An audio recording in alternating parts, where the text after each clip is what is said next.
The silver chains burned Alara's wrists as her stepmother dragged her to the pack's border at the midnight forest, bearing witness to the cruelest betrayal. She was being banished for a power she'd hidden all her life, sold to slavers by the very family who should have protected her, never knowing that in 3 moons' time, she would stand before the Alpha King himself as his chosen Luna Queen.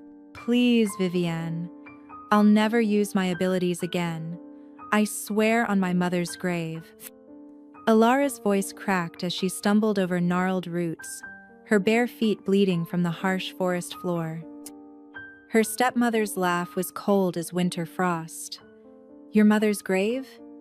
You mean the witch who cursed our family by birthing you? Vivienne Ashwood yanked the chains harder, causing Alara to fall to her knees. 20 years we've hidden your abomination, fed you, sheltered you, and this is how you repay us? By nearly exposing us all? Behind them, Alara's stepsisters, Ravenna and Thalia, followed with torchlight dancing across their cruel smiles. They'd always resented her, the daughter of their father's first mate, the girl whose strange silver eyes marked her as different, dangerous. It was an accident, Alara whispered, remembering the moment everything changed. She'd been cornered by rogues while gathering herbs in the forest.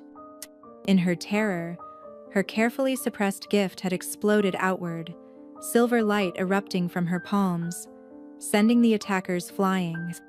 But Ravenna had seen everything and run straight to Vivienne with the tale. An accident that could have brought the hunters to our door, Thalia sneered, kicking dirt at Alara's face. Do you know what they do to spirit walkers? What they do to packs that harbor them? Spirit walker. The forbidden name for wolves born with the ancient gift of soul magic. The ability to see the true nature of others, to heal or harm with a touch, to walk between the physical and spiritual realms. It was a power that had been hunted to near extinction, feared by human and wolf alike. They reached the territory border where 3 figures waited in the shadows, slavers from the Bloodfang Syndicate, known for trafficking rare wolves to fighting pits and worse. Their leader, a scarred woman called Vex, counted gold coins into Vivienne's eager palm. 50 gold marks, as agreed, Vex said, her voice like gravel. Though she's scrawnier than promised. Sure, she's got the gift. See for yourself. Vivienne gestured to Alara's eyes, which flickered silver in the moonlight despite her exhaustion. Pure spirit walker blood. The last of the Moonvale line, though she doesn't know it. Alara's head snapped up. What did you say about my bloodline? Nothing you need to concern yourself with anymore. Vivienne turned away, but not before Alara caught something in her expression, fear mixed with greed. Take her far from here. I don't care what you do with her, as long as she never returns to Shadowmere Pack. Classed 4. As the slavers approached with iron collars designed to suppress wolf abilities, Alara made a desperate choice. She let them believe she was beaten, broken, allowing them to fasten the collar around her neck.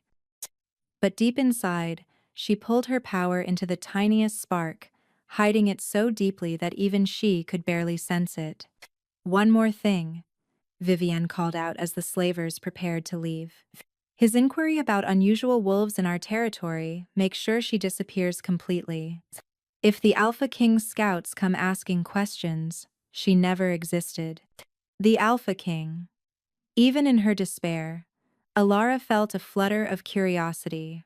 Fenris Nightfall, the legendary ruler of the Northern Territories, who united 12 packs under his reign. They said he could sense lies with a touch, that he was searching for something or someone across all the packs.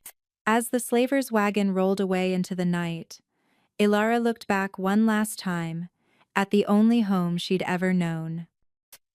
Ravenna and Thalia were already turning away, eager to return to their warm beds. But Vivienne stood watching, her face a mask of cold satisfaction. Your true self will destroy you, her stepmother called out. Just like it destroyed your mother. But as Alara felt the wagon wheels carry her into the unknown darkness, a strange certainty filled her heart. Her stepfamily thought they were sending her to her doom, but perhaps they were setting her on a path toward her destiny. Her mother had always told her in dreams that spirit walkers were not meant to hide forever, they were meant to change the world. She would survive whatever came next. She would hide her true self among the lowest of the low. And someday, somehow, she would discover why the Alpha King was searching for unusual wolves and what her bloodline truly meant. The chains around her wrists burned, but deeper still burned a flame of defiance that would not be extinguished. The slave wagon rolled through mud and misery for 3 days before reaching the Bloodfang Syndicate's compound, a fortress of despair carved into the crimson cliffs. Alara huddled with dozens of other captives, each wearing the same iron collars that suppressed their wolf abilities, turning proud shifters into helpless prey. Processing time, Vex announced, cracking her whip against the wagon's bars. Sort yourselves by worth. Fighters to the left, laborers to the right, and special merchandise. Her scarred face turned to Alara. You come with me. Alara kept her head down, her silver eyes hidden beneath tangled dark hair. During the journey, she'd learned to make herself invisible, a skill that proved more valuable than any supernatural gift. The other slaves had shared whispered stories of the compound. Wolves forced to fight to the death for entertainment, others sold to noble houses as exotic servants, and the unlucky ones sent to the void mines, where no one survived past a season. Vex led her through iron gates into a section marked Premium Goods. Here, cells held wolves with unusual traits, a girl with pure white fur even in human form, a boy whose eyes changed color with his emotions, twins who shared thoughts across any distance. All valuable, all doomed. Spirit Walker goes in the special hold, Vex commanded her subordinate, a hulking man called Crusher. The buyer arrives at sunset. Buyer? Alara dared to whisper. Vex's smile was all teeth. Someone very interested in your particular talent. Paid triple our asking price. Sight unseen. Just needed confirmation you were the real thing. The special hold turned out to be a stone chamber, lined with silver every surface, designed to cause maximum pain to any wolf who touched it. Alara was shoved inside, her skin immediately burning where it met the walls. She curled into the smallest possible ball in the center of the floor, trying to touch nothing. Hours passed in agony before she heard voices approaching. Through the barred window, she caught fragments of conversation that made her blood freeze. Confirmed Spirit Walker bloodline, just as your intelligence suggested, Lord Grimshaw. Excellent. The Alpha King's investigation grows troublesome. Having a Spirit Walker under my control will prove useful. Gade? Alara recognized that name. Lord Grimshaw, King Fenris's own advisor, trusted with the realm's greatest secrets. Why would he be buying enslaved wolves in secret? There is one complication, Vex continued. She's untrained. Her power is wild, suppressed. It will take time to break her properly. Time I don't have. The king's mystics are close to uncovering the truth about the assassination attempt. I need her operational within the month. Assassination attempt. Alara pressed closer to the bars, ignoring the silver's burn. Then might I suggest the Bone Forest trials? Nothing breaks a wolf faster than surviving that. If she has true Spirit Walker blood, she'll either emerge controllable or dead. Either way, your problem is solved. Arrange it. I want her transported tonight. A commotion erupted outside. Shouts, the clash of steel, the howling of freed wolves. The compound was under attack. Royal Guards! Someone screamed. The Alpha King's warriors have found us. Lord Grimshaw cursed viciously. Impossible. I made certain our tracks were covered. Through her cell window, Alara saw organized chaos warriors in midnight blue cutting through the slavers' defenses with ruthless efficiency. At their head rode a figure that made her heart stop, a man whose presence commanded absolute authority, whose very movements spoke of controlled lethal power. The Alpha King himself had come. Burn everything, Grimshaw hissed to Vex. No evidence, especially not the Spirit Walker. But Vex was already running, abandoning her premium merchandise to save her own skin. Grimshaw drew a silver blade, turning toward Alara's cell with murder in his eyes. Can't have you talking, little wolf? The king trusts me above all others. That trust is worth more than your cursed bloodline. He unlocked the cell, blade raised to strike. Alara scrambled backward, her powers stirring despite the collar's suppression. In that moment of mortal terror, she made a choice that would change everything. Instead of fighting, she reached out with her gift not to harm, but to project. She sent a pulse of pure truth into the spiritual realm, a beacon that only another spiritually sensitive wolf could detect. It was the last thing Grimshaw expected. The effect was immediate. Somewhere in the chaos outside, the Alpha King's head snapped toward their location, his eyes flashing gold with recognition. Impossible, Grimshaw breathed, realizing what she'd done. The collar should prevent. You forgot something, Alara said, finding her voice at last. Spirit walkers were hunted to extinction because our power comes from somewhere deeper than our wolves. It comes from our souls. And souls. Souls can't be collared. The door exploded inward before Grimshaw could strike. The Alpha King stood there, magnificent and terrible, his presence filling the small chamber like a storm given form. His eyes, ancient gold shot through with silver, fixed on Grimshaw, with devastating understanding. Explain yourself, Marcus, King Fenris commanded, his voice carrying the weight of absolute authority. Explain why my most trusted advisor is standing in a slaver's cell with a blade aimed at a spirit walker's heart. Grimshaw's face cycled through emotions. Fear, calculation, desperate cunning. My king, I was infiltrating this compound on your behalf. This girl, she's dangerous. A rogue spirit walker who lies. The word fell like an executioner's axe. I can smell them on you like rot, pus. Just as I've been sensing them for months, growing stronger each time you reported another dead end in our search. The king's gaze shifted to Alara, and she felt the full weight of his attention, like a physical force.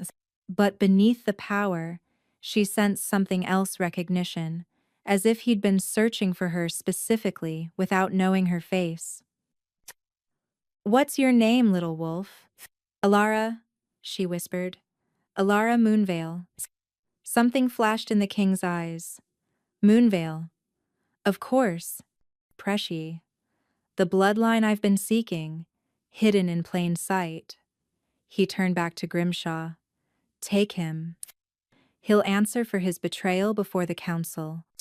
As guards dragged the protesting lord away, King Fenris approached Alara carefully, as if she might flee. This close, she could see beyond his legendary status to the man beneath, younger than she'd expected, perhaps only a decade older than her own 20 years. With a face marked by duty and determination. The collar, he said softly. May I? She nodded, and his fingers brushed her neck as he expertly dismantled the hated device. The moment it fell away, her power rushed back like a tide, and with it came a vision that stole her breath. She saw herself standing beside this king, crowned in moonlight, her gift no longer hidden but celebrated. She saw truth revealed and justice served. She saw a future where spirit walkers walked free and proud. You saw it too, the king said quietly, and she realized he'd shared the vision. My grandmother was a spirit walker.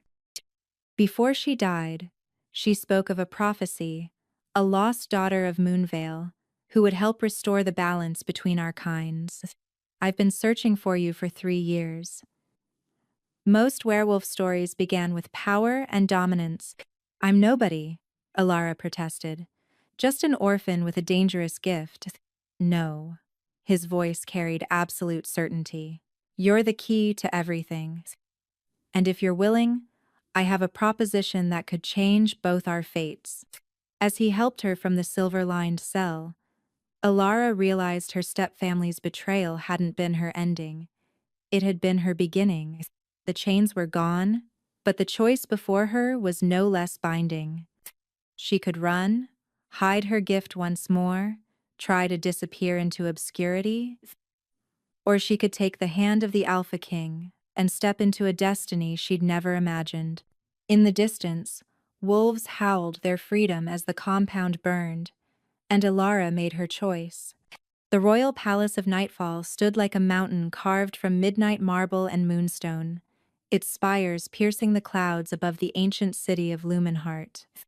Alara pressed her face to the carriage window, overwhelmed by the sheer magnitude of what she'd agreed to. 3 days ago, she'd been a slave. Now, she was. What exactly? Your cover story? King Fenris said from across the carriage, his voice carefully neutral. You're a healer from the Eastern Territories, brought to court to assist with a mysterious illness affecting the noble houses. Your spirit walker abilities must remain hidden until we know who else was involved in Grimshaw's conspiracy. And I'm supposed to just pretend I don't have powers that your entire kingdom fears.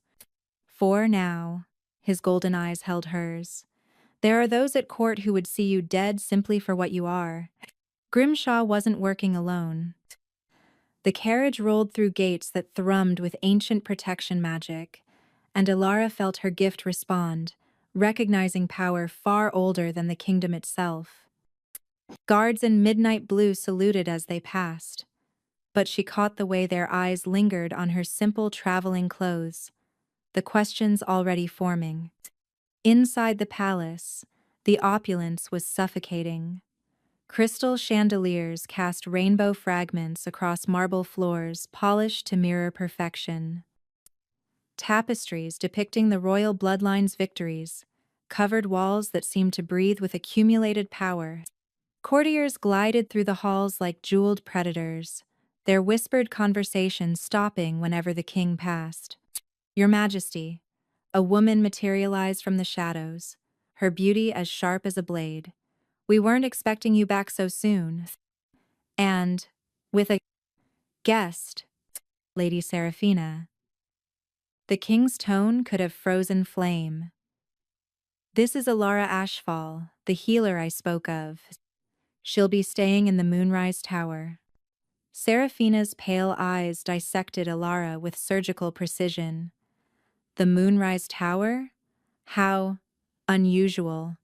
That's been sealed since your grandmother's time. Then it's perfect for someone who needs solitude to work. He turned to Alara. Lady Seraphina oversees the court's domestic arrangements.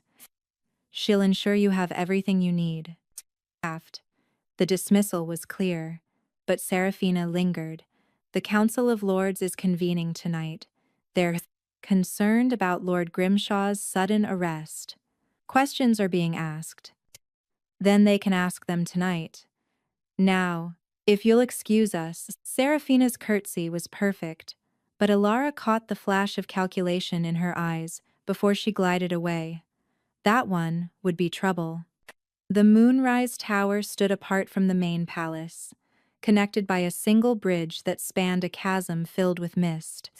As they crossed, Alara felt the air change, becoming charged with dormant magic that made her gift sing. Your grandmother lived here? She asked. Died here. His voice carried old pain. She was the last acknowledged spirit walker in the royal line. After her death, my grandfather had it sealed. He feared what her power had attracted. The tower's interior took Alara's breath away. Unlike the palace's ostentatious display, this space hummed with quiet power. Moonstone veins ran through the walls, Bookshelves held ancient texts, and crystals hung in windows to catch and split light into spectrums visible only to those with the sight. "It's beautiful," she breathed. "It's yours." At her startled look, he clarified, "While you're here, my grandmother would have wanted another spirit walker to use her sanctuary. Why are you trusting me?" The question burst out before she could stop it. "You don't know me. I could be anyone." "Could you?" He moved to a window overlooking the city. "When you sent that pulse of truth in the compound, I didn't just sense your power. I felt your essence, who you truly are, beneath the fear and pain. Spirit walkers can't hide their nature from each other." "But you're not a spirit walker." "No, but my grandmother made sure I could recognize one. She knew this day would come." He turned back to her. "There are things happening in this kingdom, Alara. Disappearances, corrupted magic, noble houses falling to mysterious illnesses. Grimshaw was just one piece of a larger conspiracy." "Grimshaw. And you think I can help?" "I think you're the only one who can. Spirit walkers see truth, even when it's carefully hidden. But first, you need to survive court." His expression grew grim. "Tonight's council meeting will be your first test. They'll want to meet the new healer, assess if you're a threat." "What do I tell them?" "The truth." Carefully edited. "You're from a small eastern pack, trained by hedge witches, brought here because traditional healers have failed. Let them underestimate you." A knock interrupted them. A young woman entered, carrying an elaborate court dress of deep purple silk embroidered with silver threads. Her eyes widened when she saw Alara, and she dropped into a hasty curtsy. "Your pardon, Majesty. Lady Seraphina sent this for the healer." Fenris examined the dress with narrowed eyes. Purple and silver, the colors of a royal advisor. How thoughtful of her. His tone suggested it was anything but. "Thank you, Mira. Please tell Lady Seraphina that Miss Ashfall will choose her own attire." After the servant left, Alara touched the silk. "What's wrong with it?" "It's a trap. Those colors would mark you as claiming a status you haven't earned. You'd be challenged before the night ended." He moved to a wardrobe she hadn't noticed. "My grandmother's clothes are still here. She was about your size." Inside hung dresses of midnight blue and silver, simpler than court fashion but carrying an elegance that transcended trends. Alara selected one that felt right dark blue, with constellation patterns that seemed to shift in the light. "Perfect," Fenris said softly. "You look like you belong here." But as Alara stared at her reflection, she wondered if belonging was the problem. She'd hidden her true self for so long, she wasn't sure who she really was anymore. And tonight, she'd have to convince a room full of suspicious nobles that she was just a simple healer while the most dangerous secret in the kingdom burned in her veins. "One more thing," Fenris said, producing a delicate silver chain. "Wear this. It's not a suppressor, it's a shield. It'll make your power harder to detect by those who might be searching." As he fastened it around her neck, his fingers brushed her skin, and she felt that spark again, the connection that had flared between them in her vision. He felt it too. She could see it in the way his hands lingered, the way his breath caught. "Your Majesty." "Fenris. When we're alone, just Fenris." Pride Fenris, she tested the name. "What happens if they discover what I am tonight?" "Then we fight." His eyes held hers. "But I don't think it'll come to that. You've been hiding your whole life, Alara. You're stronger than you know." As the sun set over Lumenhart, painting the sky in shades of blood and gold, Alara prepared to enter the most dangerous arena she'd ever faced. Not a fighting pit or a slave market, but a throne room filled with wolves, who smiled while sharpening their knives. The girl who'd been banished as worthless was about to walk among those who ruled the kingdom. And somehow, she had to convince them she was nothing more than what she appeared, while the Alpha King, who'd saved her, watched for traitors among his own court. The game was beginning, and Alara was playing for stakes she was only beginning to understand.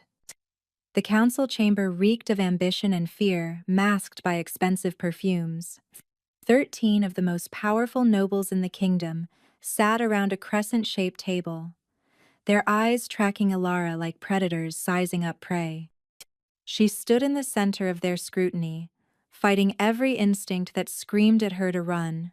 "So," Lord Draven Ironhold drawled, his gray beard doing nothing to soften his sharp features. "This is the miraculous healer who'll solve our delicate problem."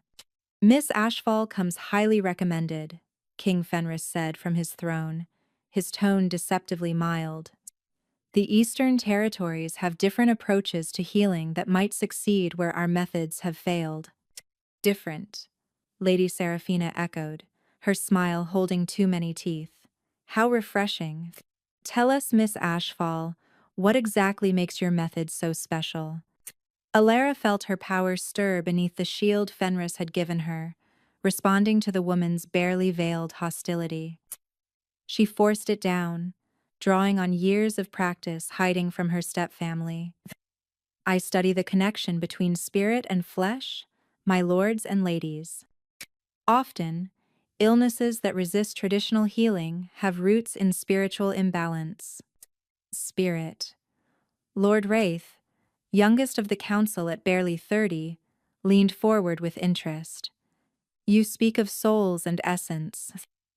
That sounds dangerously close to forbidden practices. All healing touches the spirit." Alara replied carefully. "Even your pack healers use the mate bond to strengthen their work. I simply approach it from a different angle." "Show us," Lady Seraphina commanded. "Lord Draven has suffered from persistent pain since a hunting accident. Demonstrate these Eastern methods." "A test, and not a subtle one." Alara glanced at Fenris, who gave an almost imperceptible nod. She approached Lord Draven, whose eyes glittered with suspicion and something else, pain, carefully hidden but constant. "May I?" She held out her hands. He extended his arm reluctantly. The moment her fingers touched his wrist, her gift surged, showing her more than she wanted to see. The hunting accident had been no accident. Poison on an arrowhead, delivered by someone he trusted. The toxin had lodged in his spiritual essence, causing physical pain no ordinary healer could touch. But she saw more. Images flashed through the connection. Lord Draven meeting with Grimshaw in secret, documents exchanged, worried conversations about the king's investigation into missing wolves. Not a conspirator, she realized, but another of Grimshaw's victims, blackmailed into silence. "Interesting," she murmured, pressing specific points along his arm. She couldn't remove the poison that would reveal her true nature, but she could ease its grip slightly. "The energy is blocked here, and here." Quote, "You've been treating the symptom, not the source." She pulled back, and Draven flexed his arm with obvious surprise. "The pain, it's lessened. A temporary relief only. True healing would require multiple sessions and absolute trust." She met his eyes meaningfully. "Pain, born of betrayal, runs deep." Understanding flashed across his weathered features. He knew she'd seen something, but not how much or how. "Fascinating," Lord Wraith said, but his tone suggested suspicion rather than approval. "Such insight from such a young healer. One might almost think you had supernatural assistance." Before Alara could respond, the chamber doors burst open. A guard stumbled in, his uniform torn and bloodied, his eyes wild with terror. "Your Majesty, the Northern Tower Lady Valdris is dead." Chaos erupted. Lady Valdris had been one of the kingdom's most powerful nobles, her family controlling the crystal mines that powered half the realm's defenses. Her death, murder, from the guard's appearance would send shockwaves through every alliance. Secure the tower, Fenris commanded, rising from his throne. No one enters or leaves. Lord Captain, gather your investigation team. Kalen, power. Sire, the guard gasped. There's more. We found this pinned to her body. He held out a black rose, its petals seeming to absorb light. Several council members recoiled, and Alara felt the temperature in the room drop. Quote, "The Shadow Court," Lady Seraphina breathed. "They haven't moved in a generation." "Because they were supposedly extinct," Lord Draven said grimly. "My grandfather helped hunt the last of them." 1. Fenris's expression was carved from stone. "Council dismissed. We'll reconvene when we know more." His eyes found Alara. "Miss Ashfall, your healing skills may be needed.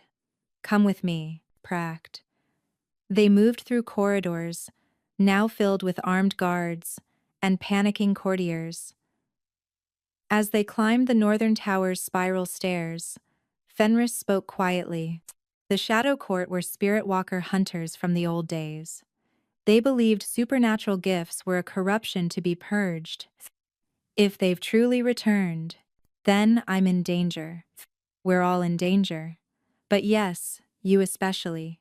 They reached the tower's top room, where controlled chaos reigned. Royal investigators catalogued evidence while healers examined the body.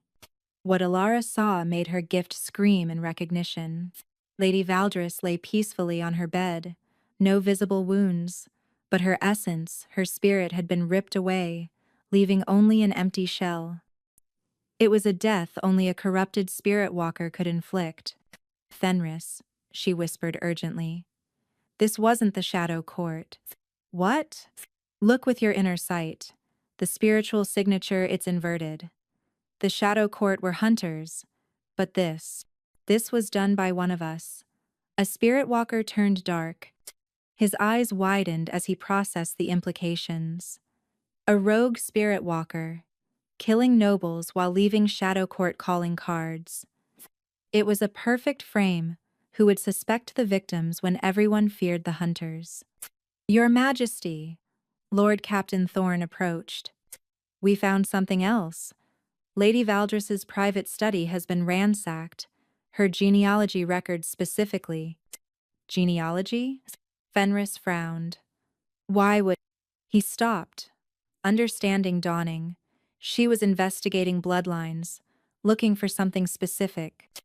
Or someone, Alara thought, remembering her stepmother's strange comment about the Moonveil line.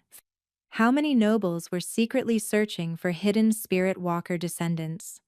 "Captain, I want every noble's genealogy record secured immediately, and double the palace guard. If the Shadow Court has returned—" "They haven't." A new voice interrupted. Lord Wraith stood in the doorway, his young face unusually grave. "Because the Shadow Court never left. They've been here all along, hiding in plain sight, waiting for their moment." "That's a serious accusation," Fenris said dangerously. "Is it?" Wraith stepped forward.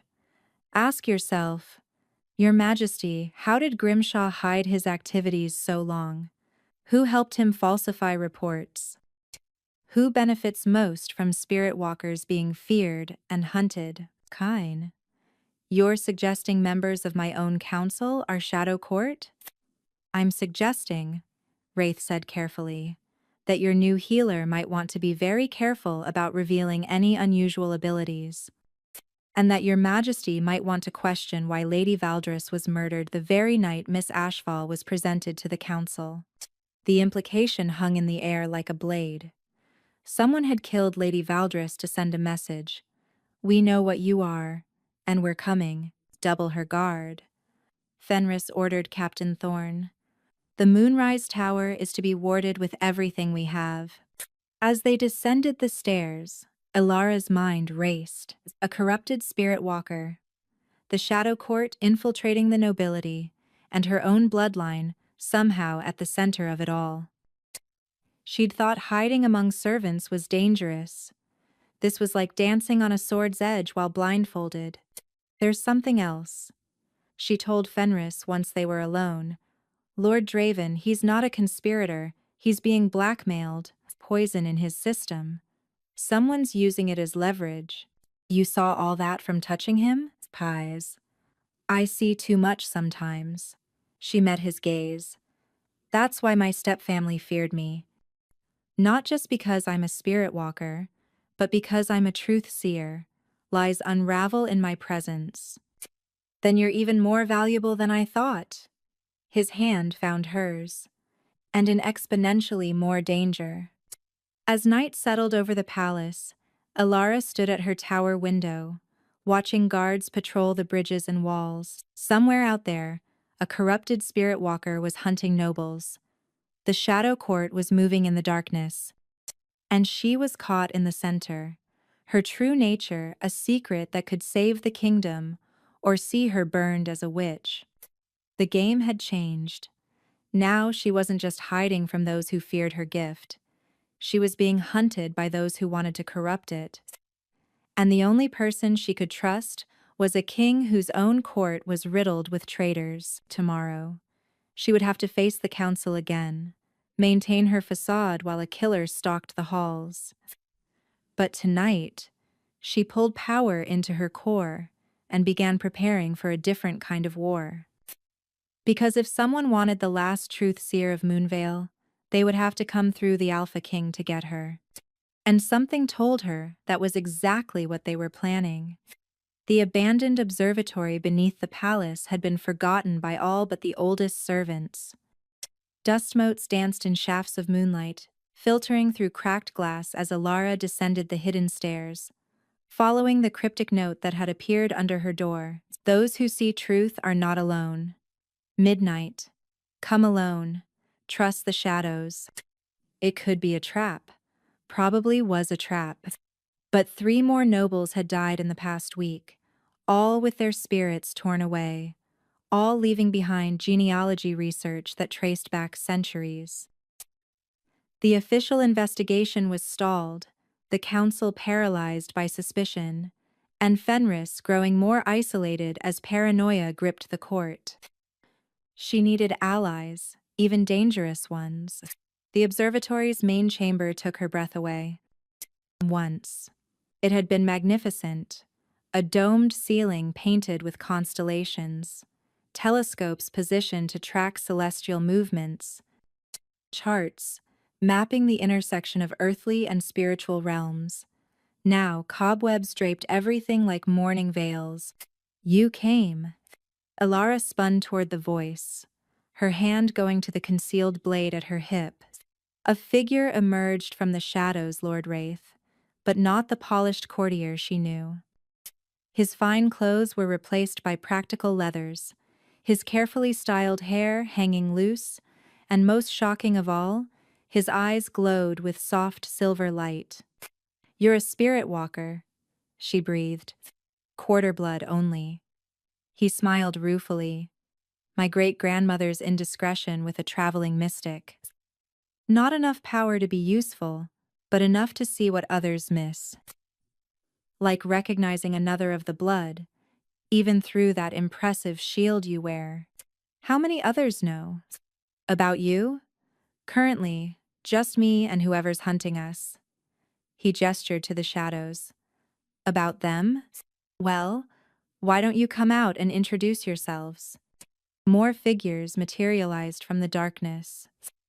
Alara's heart jumped as she recognized faces, servants, guards, even minor nobles she'd passed in the halls. A dozen in all, each carrying that subtle otherness she now knew marked spirit walker heritage. We call ourselves the Forgotten, said a woman in healer's robes.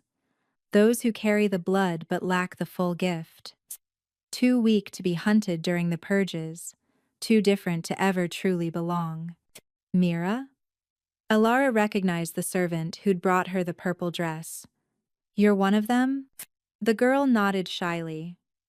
8th generation diluted. I can sense emotions sometimes, nothing more.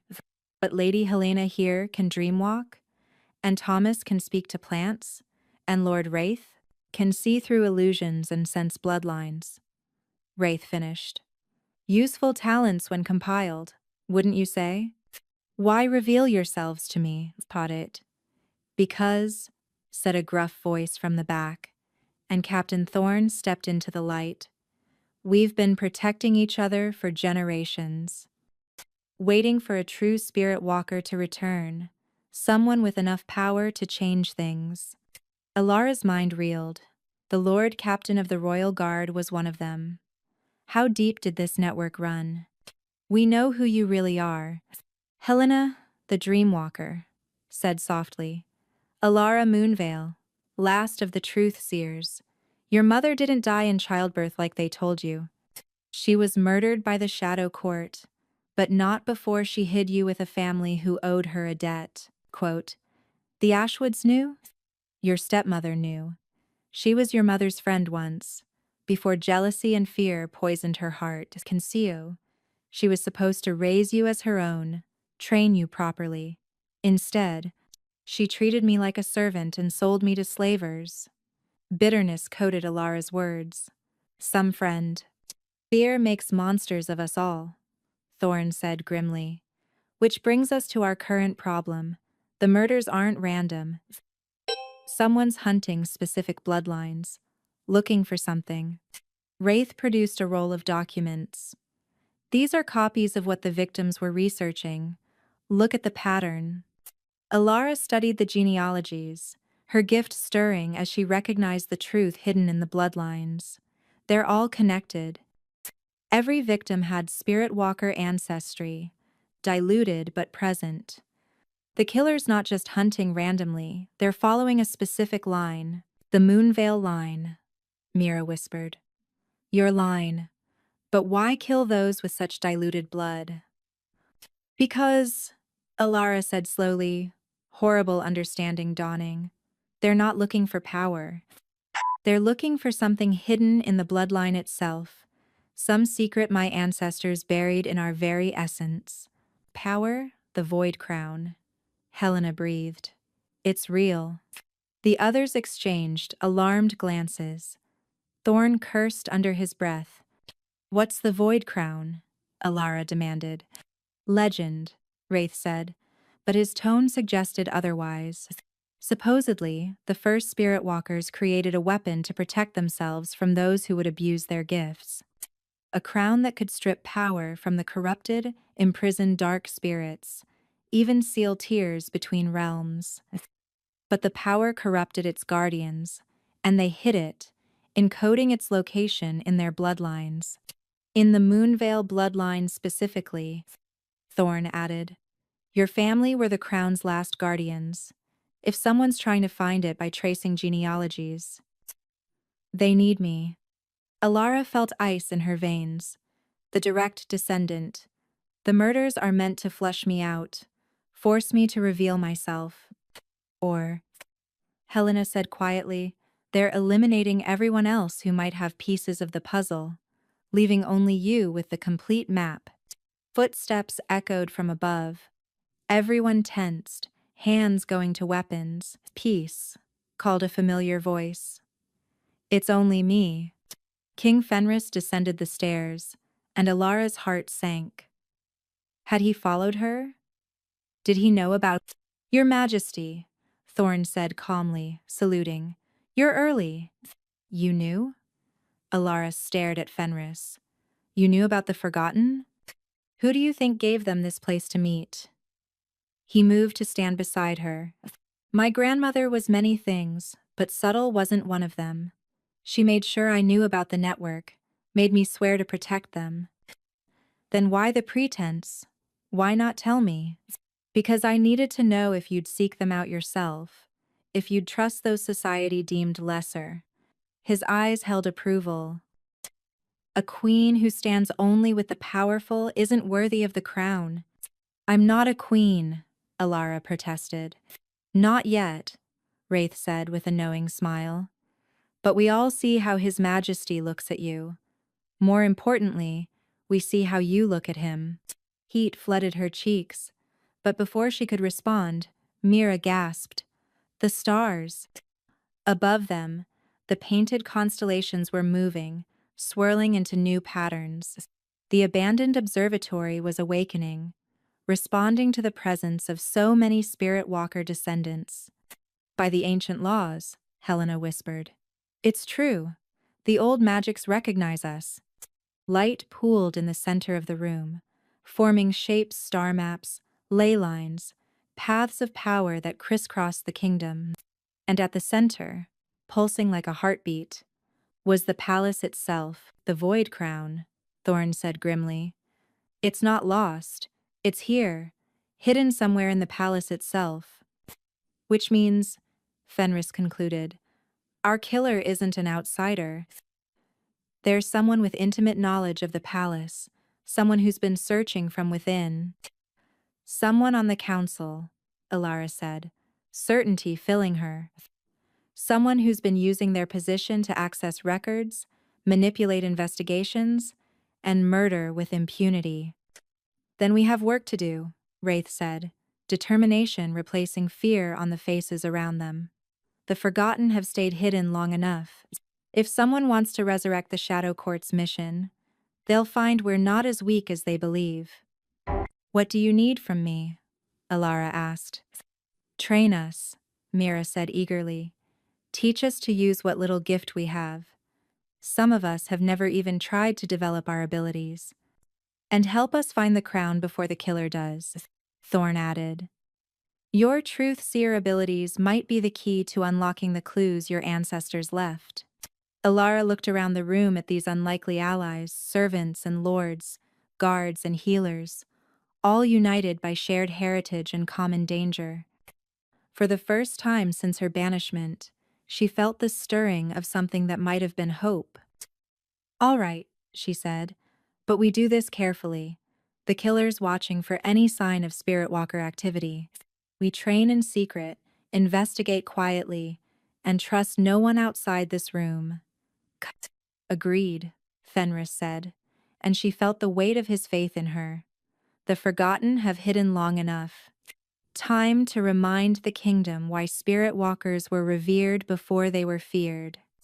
As the star map continued to swirl above them, Ilara began to plan. She had allies now, not the powerful nobles she'd expected, but something better. People who understood what it meant to hide your true nature, to live in fear of discovery. Together, they would uncover the truth behind the murders. They would find the Void Crown before it fell into corrupt hands. And maybe, just maybe, they would change the kingdom's perception of spirit walkers forever. The abandoned observatory hummed with newfound purpose as the forgotten began their transformation from hidden refugees to secret army. And at their center stood the last truth seer of Moonvale, no longer alone, no longer helpless. The hunter had become the hunted, and Ilara was done being prey. The royal archives stretched beneath the palace like a vast underground city of knowledge. Ancient texts lined shelves that disappeared into shadow, while newer documents filled countless chambers in an ever-expanding maze. Somewhere in this labyrinth lay the truth about the Void Crown's location, and Ilara was running out of time to find it. 3 more nobles had died in the past fortnight, their spirits ripped away with increasing violence. The killer was growing desperate, abandoning subtlety. Worse, suspicion was falling on the forgotten. Lord Draven had noticed servants meeting in unusual places. Lady Seraphina questioned why certain guards were reassigned. The noose was tightening. Section 7 should have the sealed records from your grandmother's time, Mira whispered, holding a stolen map of the archives.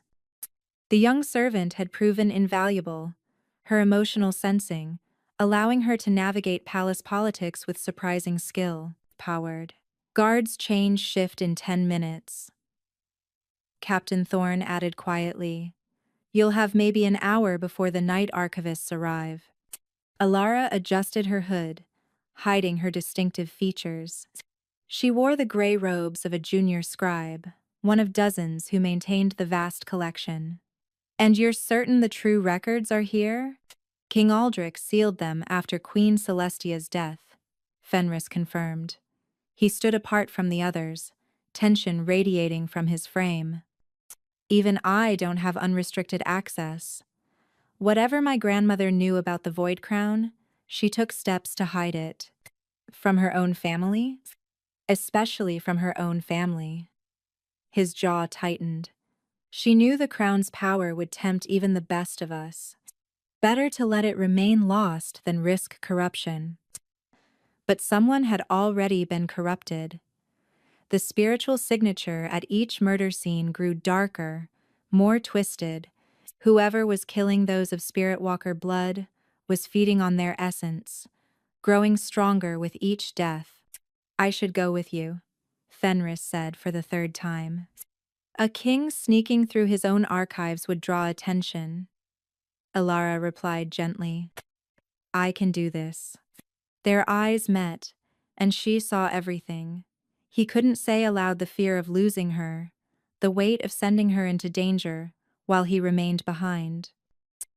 The growing feelings neither of them had time to properly explore. Quote, Be careful, he said finally. If you're discovered, I know. She touched his hand briefly. I'll find what we need. The journey to the archives required navigating servants' passages and forgotten corridors. Alara's newly honed skills served her well. Weeks of training with the Forgotten had sharpened her natural abilities to a razor's edge. She could sense the spiritual echoes of everyone who'd passed, avoiding routes recently traveled. The archive entrance was warded, but old magic responded to Spirit Walker blood. Her touch made the locks sing open, welcoming her like a long-lost child. Inside, the air tasted of centuries' dust and leather, ink and secrets. Section 7 lay deep in the oldest part of the archives, where crystal lights had long since failed. Alara summoned a small sphere of silver light, her gift illuminating rows of forbidden texts. Here were the records the kingdom wanted, forgotten accounts of the spirit, Walker purges, testimonies of the survivors, and buried among them, Daden Walkers, in the spirit when a one to the spirit, Queen Celestia's personal journals. She found the right shelf and carefully extracted a leather-bound volume marked with the moon phase cipher of her bloodline. Her hands trembled as she opened it, her gift immediately recognizing the spiritual imprint of another truth seer. Entries were cryptic, written in the old language and layered with power that made the words shift and dance. But slowly, a story emerged. The crown calls to our blood, growing stronger each generation. I've hidden the first key where only Starsight can reveal it. The second rests with the heart of the kingdom. The third must be earned through sacrifice. Only when all three unite can the Void Crown wake from its slumber. Further entries revealed more. Marcus grows suspicious. He speaks of restoring the Shadow Court's glory, of purging the kingdom of our kind. I fear what he might do if he knew the crown's location. Better to scatter the keys, trust that a future daughter of Moonvale will prove worthier than I. Marcus, Lord Marcus Grimshaw, not just Fenris's advisor, but Queen Celestia's contemporary. How old was he truly? And if he'd been searching for the crown since Celestia's time? A sound made her freeze. Footsteps in the corridor outside, deliberate and unhurried. The guards had changed early, or worse, someone had followed her. Alara extinguished her light and pressed into the shadows between shelves. The door opened silently, and a figure entered, moving with predatory grace. They summoned their own light, a sickly green glow that made her spirit recoil. Lady Seraphina. But this wasn't the perfectly poised courtier Alara knew. Darkness clung to Seraphina like a second skin, her features sharp with hunger. When she spoke, her voice carried harmonics that hurt to hear. I know you're here, little truth seer. Your light left traces, breadcrumbs for those who know how to look. Ilara held her breath, drawing her power inward until she was nothing but shadow and stillness. Did you find what I've been seeking for months? Serafina continued, gliding between the shelves. The location of the keys? Poor Celestia thought she was so clever, but she underestimated us. The Shadow Court never died, we evolved. The corrupted spirit walker. Ilara's mind raced. Serafina wasn't just Shadow Court. She was something worse. A spirit walker who'd turned against her own kind, feeding on their essence to fuel dark powers. The nobles I killed were disappointments, Serafina mused, her fingers trailing along ancient spines. Diluted blood, fragmented memories. But you're the direct line, the living key to everything Celestia hid. She was 3 shelves away. 2. Ilara gripped the journal tighter, knowing she couldn't let it fall into Serafina's hands. Found you. Serafina rounded the corner, dark power gathering in her hands. But Ilara was already moving, her weeks of combat training with Thorn taking over. She rolled under the grasping shadows, came up running. Guards! Serafina called, and Ilara's heart sank as she heard responding footsteps. Not regular guards, these moved with the same wrongness as their mistress. Shadow Court infiltrators. The archive exit was blocked. Ilara darted deeper into the maze, Serafina's laughter echoing behind her. Run, little mouse. These archives have only one entrance. Eventually, you'll have to face me. But Ilara had studied the old maps with Mira, memorized passages others had forgotten. Queen Celestia's journal had mentioned Starsight. What if that wasn't metaphorical? She burst into the archive's central chamber, where a massive dome rose overhead. Ancient astronomers had built this place to mirror the heavens, creating windows that aligned with celestial events. And tonight was the lunar convergence, when 3 moons aligned. Moonlight poured through the dome's apertures, creating a pattern on the floor. Ilara stepped into the design, feeling it respond to her bloodline. The journal in her hands grew warm, its pages fluttering open to reveal hidden text visible only in convergent light. The first key's location blazed across the page, just as Serafina entered the chamber. Clever girl. The corrupted spirit walker's beautiful face twisted with hunger. But cleverness won't save you. Shadows lashed out like living things. Ilara dodged, but one tendril caught her shoulder, burning through fabric and flesh. Pain flared, but with it came understanding Serafina's corruption had a price. Each use of dark power weakened her connection to the spiritual realm. You're dying, Ilara gasped, seeing the truth written in Serafina's essence. The murders aren't just about finding the crown. You need spirit walker essence to survive. Survival is for the weak. Serafina's next attack shattered stone where Ilara had stood. I will transcend death itself when the void crown is mine. They fought among the moonbeams and shadows, light against darkness in its purest form. Ilara was outmatched in raw power, but she had something Serafina had sacrificed: connection to the truth of things. She reached out with her gift, not to attack, but to show. She projected the truth of what Serafina had become, reflected her corrupted essence back at her. For one moment, the lady saw herself as she truly was, a hollow thing, feeding on death, forever hungry, forever dying. Serafina's scream shattered windows. Her concentration broke, shadows dissipating. Ilara ran. She burst from the archives to find chaos above. The Forgotten had mobilized, knowing something had gone wrong. Thorn's guards battled Shadow Court infiltrators, while Mira led servants in evacuating confused nobles. Ilara. Fenris appeared beside her, sword already bloody. What happened? Serafina, she's the killer. She's Shadow Court and Corrupted Spirit Walker both. Alara pressed Celestia's journal into his hands. The first key is hidden in the Star Chamber. We need to. Darkness exploded from the archive entrance. Seraphina emerged, her beautiful facade cracking to reveal the monster beneath. You think you've won something? I have allies throughout this palace. The Shadow Court rises tonight. As if on cue, more figures shed their disguises. Guards, servants, even minor nobles Alara had dined with. The Shadow Court hadn't just infiltrated. They'd been hiding in plain sight for generations. Protect the king, Thorn bellowed. But Alara knew this was bigger than protecting one person, place. This was the battle for the kingdom's soul, and it was only beginning. Round up the forgotten, she told Fenris urgently. Get them to safety. I know where the first key is hidden.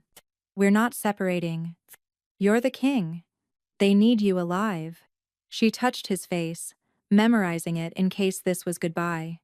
Trust me. I know what I'm doing. Before he could stop her, she was running again, drawing Seraphina's attention away from the others. The corrupted spirit walker followed, hungry for the power in Alara's blood. The game had changed. The enemy was revealed, and somewhere in the palace, 3 keys waited to unlock a power that could save or damn them all. Alara ran toward destiny, Celestia's words echoing in her mind. The 3rd key must be earned through sacrifice. She was beginning to understand what that meant. The attack came at dawn, swift and merciless. Shadow Court assassins struck throughout the palace simultaneously. Guards fell at their posts, servants screamed in the corridors, and the very walls seemed to bleed darkness. But their primary target was clear, the forgotten, and anyone who'd shown them kindness. Alara watched in horror from the Star Chamber's balcony as smoke rose from the servants' quarters. She'd spent the night searching for the first key, following Queen Celestia's cryptic clues, only to realize too late that she'd been lured away from those who needed her most. Mira. She reached out with her gift, searching for the young servant's spiritual signature. What she found made her blood freeze. Pain, terror. The taste of silver poisoning. She ran, abandoning her search, her feet barely touching the ground as she raced through corridors filled with chaos. Royal guards battled Shadow Court infiltrators, while confused nobles cowered or fled. Some guards turned on their brothers, revealing themselves as traitors. Trust had become a luxury no one could afford. The forgotten safe house was burning. Shadow Court enforcers had barricaded the exits, turning the hidden sanctuary into a death trap. Alara could hear screams from within her allies, her friends, the people who'd trusted her to lead them. Stand aside, she commanded the enforcers. They laughed. The corrupted one wants you alive, Truthseer. The others are expendable. Rage filled her, pure and cleansing. These people hunted spirit walkers like animals, destroyed families, perpetuated centuries of fear and hatred. They'd taken everything from her once. Not again. Power erupted from her core, not the gentle silver light she usually summoned, but something deeper, older, tinged with moonfire. Her mother's bloodline singing its fury. The enforcers' laughter died as she walked through their shadow barriers like they were mist, her touch alone enough to send them screaming into unconsciousness. Inside, she found devastation. Lord Wraith lay crumpled near the door, his body shielding 2 younger forgotten Pomas. The plant speaker was unconscious, poisoned thorns embedded in his chest. Helena the Dreamwalker fought to maintain a protective barrier, but her strength was failing. And Mira, brave, loyal Mira, stood between a Shadow Court captain and 3 terrified children. A kitchen knife, her only weapon against his silver-blessed sword. Leave them alone, the servant girl shouted, though her hands shook. They're just children. Spirit walkers spawn, the captain corrected coldly. Better to end the contamination young.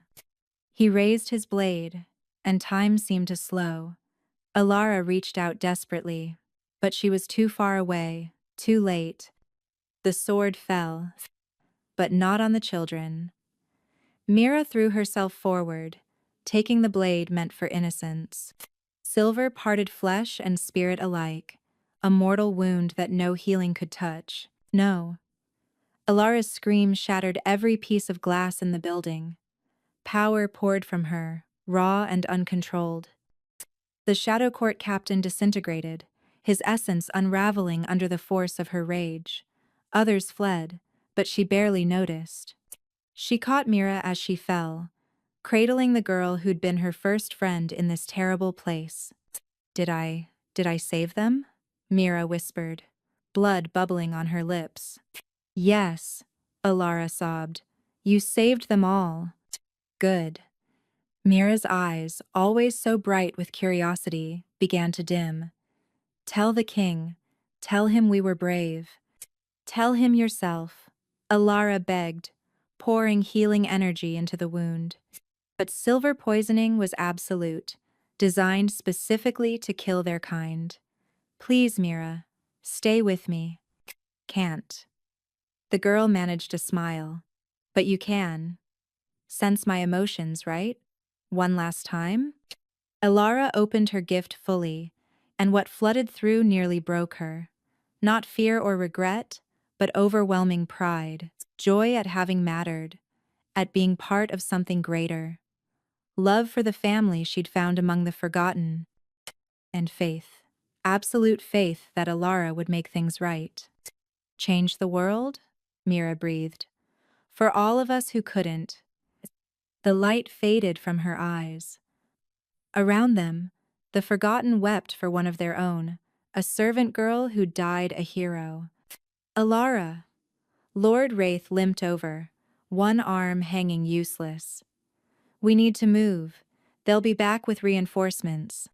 She looked around at the survivors, barely half of those who'd gathered in the observatory. The Shadow Court had struck with surgical precision, knowing exactly where to find them. They'd been betrayed, but by whom? Your Majesty? They turned to find Captain Thorne supporting a wounded King Fenris. The king's left side was soaked with blood, his face pale but determined. Power, the council chamber. Fenris gasped. Lady Seraphina's declaring herself regent. Says I'm compromised by spirit walker influence. Half the nobles are supporting her. A coup, Wraith spat. While we were distracted saving lives, she stole the throne. Where are the keys? Thorne demanded. If she gets the Void Crown. I found the first. Alara pulled a crystal star from her pocket, retrieved from the star chamber moments before the attack. But without the other two. I know where the second is, Fenris interrupted. The heart of the kingdom, it's not a place. It's a person. The ruler's spiritual bond to the land. The key is within me. Which is why she needs you alive. Understanding dawned horribly. She'll try to extract it. Then we stop her, Helena said firmly, though grief lined her face. Mira didn't die for us to give up now. But even as they planned, Alara felt the walls closing in. The palace was compromised. Their allies were dead or scattered. Seraphina held the throne with Shadow Court backing, and public opinion was turning against spirit walkers once again. There's another way, she said quietly. I could surrender power. Absolutely not, Fenris growled. Listen, she needs me alive to find the third key. I can get close, learn her plans. She'll corrupt you. Wraith's voice was flat. Turn you into what she island. That's how the Shadow Court broke spirit walkers during the purges. Twist them until they served willingly. I'm stronger than... That's what they all said. Thorne's expression was haunted. I've seen the records. Even the strongest truth. Seers fell eventually. Then what do you suggest? Alara demanded. Hide while more innocents die? Let her consolidate power? She has the throne, the guards, the nobles' fear. We have wounded children and bitter memories. We have you, Fenris said firmly. The true heir of Moonvale, the one Celestia prophesied would restore the balance. Prophecies didn't save Mira. The words tasted like ash. Prophecies won't stop Seraphina from hunting every spirit walker in the kingdom. A messenger hawk arrived, bearing the royal seal now corrupted with shadow. Thorn read it aloud. By decree of Regent Lady Seraphina Nightshade, all persons of Spirit Walker blood must report for registration within 3 days. Compliance will be met with mercy. Resistance will be met with extinction. The Truth Seer, known as Alara Moonvale, will surrender herself by sunset, or one forgotten will die each hour until she complies. Silence greeted the ultimatum. Outside, they could hear crowds gathering, some calling for Spirit Walker blood, others protesting the regent's harsh measures. The kingdom teetered on the edge of civil war. I have to go, Alara said. It's a trap, everyone said at once. Of course it island, but she's given me something valuable time. 3 days to register means 3 days before the real purge begins. Time for you to get the survivors to safety. Rally our allies. Prepare for what's coming. Elara, Fenris reached for her, but she stepped back. You're the rightful king. They need you to lead them. I'm just a truth seer who couldn't save her friend. She looked at Mira's still form, covered now with Helena's cloak.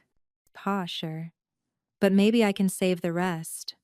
Before anyone could stop her, she walked out of the safe house. The first forgotten would die at sunset in less than an hour. She wouldn't have more blood on her hands. But as she made her way through the broken palace toward the throne room, one thought burned in her mind. Seraphina had made a mistake. She thought grief would make Alara weak, compliant, broken. She was wrong. The truth seer of Moonvale was done hiding, done running, done watching innocents die for the crime of their blood. If Seraphina wanted her, she could have her. But the corrupted lady would learn what Queen Celestia had known. Truth seers were most dangerous when they had nothing left to lose. The game was ending. Time to flip the board. The throne room reeked of dark magic and fresh blood. Seraphina sat on the stolen throne like a spider in her web, shadows writhing around her in obscene patterns. The corrupted spirit walker had abandoned all pretense of humanity, her beauty now sharp as broken glass, her smile a predator's promise. Alara Moonvale. She purred as guards escorted the truth seer forward. How noble of you to save your fellow abominations. I must say, you're early. The first execution wasn't scheduled for another. She glanced at an ornate clock. 20 minutes. Let them go, Alara said simply. You have me. That's what you wanted. Is it? Seraphina rose, descending the throne steps with unnatural grace. What I want is the void crown. You're merely the key to finding it. Around the room, Shadow Court enforcers stood at attention, but Alara noticed something else. Regular guards who looked uncomfortable. Nobles, whose eyes held doubt rather than certainty. Not everyone supported this coup, but fear kept them silent. The third key requires sacrifice, Alara said, but not the kind you think. Seraphina's eyes gleamed. You found Celestia's journal. Good. Quote, that saves time. She gestured, and guards brought forward 3 forgotten, including young Thomas, still weak from poison. Now, tell me where the third key is, or I start removing fingers. Theirs, not yours. Wouldn't want to damage the merchandise. This was the moment. Alara took a breath, feeling the weight of the crystal star hidden in her sleeve, knowing Fenris carried the second key within his very essence. The third key isn't a thing, she said. It's a choice. the willing sacrifice of a truth-seer's power, given freely to protect others. That's why you can't find it. That's why all your murders accomplished nothing. Seraphina's face contorted with rage. Lies. Truth. Alara stepped forward, and even the shadows recoiled from her certainty. I can show you. Let me demonstrate the ritual. Passer. Release the forgotten, and I'll give you what you seek. My lady, one of the Shadow Court captains warned. It could be a trap. Of course it's a trap, Seraphina laughed. But what can one little truth-seer do against the might of the Shadow Court? Very well. Release the prisoners. Let them run back to their hole and tell others what happens to those who defy the natural order. The forgotten were pushed toward the doors, Thomas shooting Alara a desperate look. She nodded minutely. Go. Survive, remember. As they fled, she felt marginally lighter. At least some would live. Now, Seraphina commanded, show me this ritual. Alara moved to the center of the throne room, where moonlight streamed through stained glass windows. She began to speak in the old tongue, words Celestia had hidden in her journal, visible only under convergent light. Power gathered around her, silver and pure. I offer my gift freely, she intoned, and gasped as she felt her power begin to flow outward. It hurt, like tearing away pieces of her soul. I offer my sight, my truth, my very essence for the protection of those who cannot protect themselves. The air shimmered, reality bent, and slowly, impossibly, a third crystal materialized, not star-bright like the first, but deep as midnight, pulsing with sacrificial power. Seraphina's eyes went wide with hunger. The third key. At last! She reached for it, but Alara wasn't done. The ritual had shown her something Celestia had hidden even from her journal, the true nature of the Void Crown's protection. There's one more thing, Alara gasped, her power draining rapidly. The keys must be united by one of pure intention, someone who seeks the crown not for power, but for justice. Justice? Seraphina laughed. I am justice. I am cleansing this kingdom of the Spirit Walker plague. Then take it. Alara held out the midnight crystal. Prove your intention is pure. Seraphina snatched the key and screamed. Dark power met sacrificial light, and the contradiction tore through her like lightning. The corrupted Spirit Walker had fed on death and darkness for too long. She couldn't touch something born of willing sacrifice without it burning her to the core. What have you done? Seraphina shrieked, dropping the crystal as her perfect facade cracked further. I've shown the truth. Alara swayed, drained by the ritual. You can't wield the Void Crown. No one corrupted by shadow can. It was designed to destroy creatures like you. Then I'll destroy it. Seraphina lashed out with tendrils of darkness, but the crystal absorbed the attack, growing brighter. I'll destroy you all. That's when the doors burst open. Not with Fenris and the Forgotten as Alara expected, but with someone far more unexpected. Lord Commander Aldrich walked in, alive despite reports of his death fighting bandits months ago, flanked by guards bearing ancient symbols, the true Shadow Court, not Seraphina's corrupted version. Enough, he said quietly, and his presence made even Seraphina pause. You've perverted our sacred mission, Lady Seraphina. The Shadow Court was meant to protect humanity from corrupted spirit walkers, not become them. Aldrich? Seraphina's voice held genuine shock. But you're dead, the report said. A necessary deception. Aldrich's scarred face showed no emotion. I've spent months investigating the corruption within our own ranks. You were so focused on hunting spirit walkers, you never noticed us hunting you. Traitor, Seraphina snarled. No, faithful to our true purpose. He gestured, and his guards moved to surround her. The Shadow Court judges you, Seraphina Nightshade. You have become the very monster we swore to stop. But Seraphina wasn't finished. With a shriek of rage, she shattered the throne room windows, calling on every drop of power she'd stolen. Darkness flooded the room like a living tide. Power. If I cannot have the crown, no one will. I'll tear this palace down stone by stone. The battle erupted on multiple fronts. Aldrich's true Shadow Court fought Seraphina's corrupted followers' palace. Guards turned on each other, unsure who to trust. And in the center of it all, Alara struggled to protect the Midnight Crystal as her sacrificed power left her increasingly vulnerable. That's when she felt its warmth flooding through her, familiar and strong. Fenris burst through a side entrance, the second key blazing in his chest as he fought his way to her. Together, he said, reaching her side. Whatever happens, we face it together. But even as he spoke, Alara saw the truth written in the spiritual realm. Seraphina was too strong, fed by decades of stolen power. They were losing. The keys, she gasped. We need to unite them. It's the only way.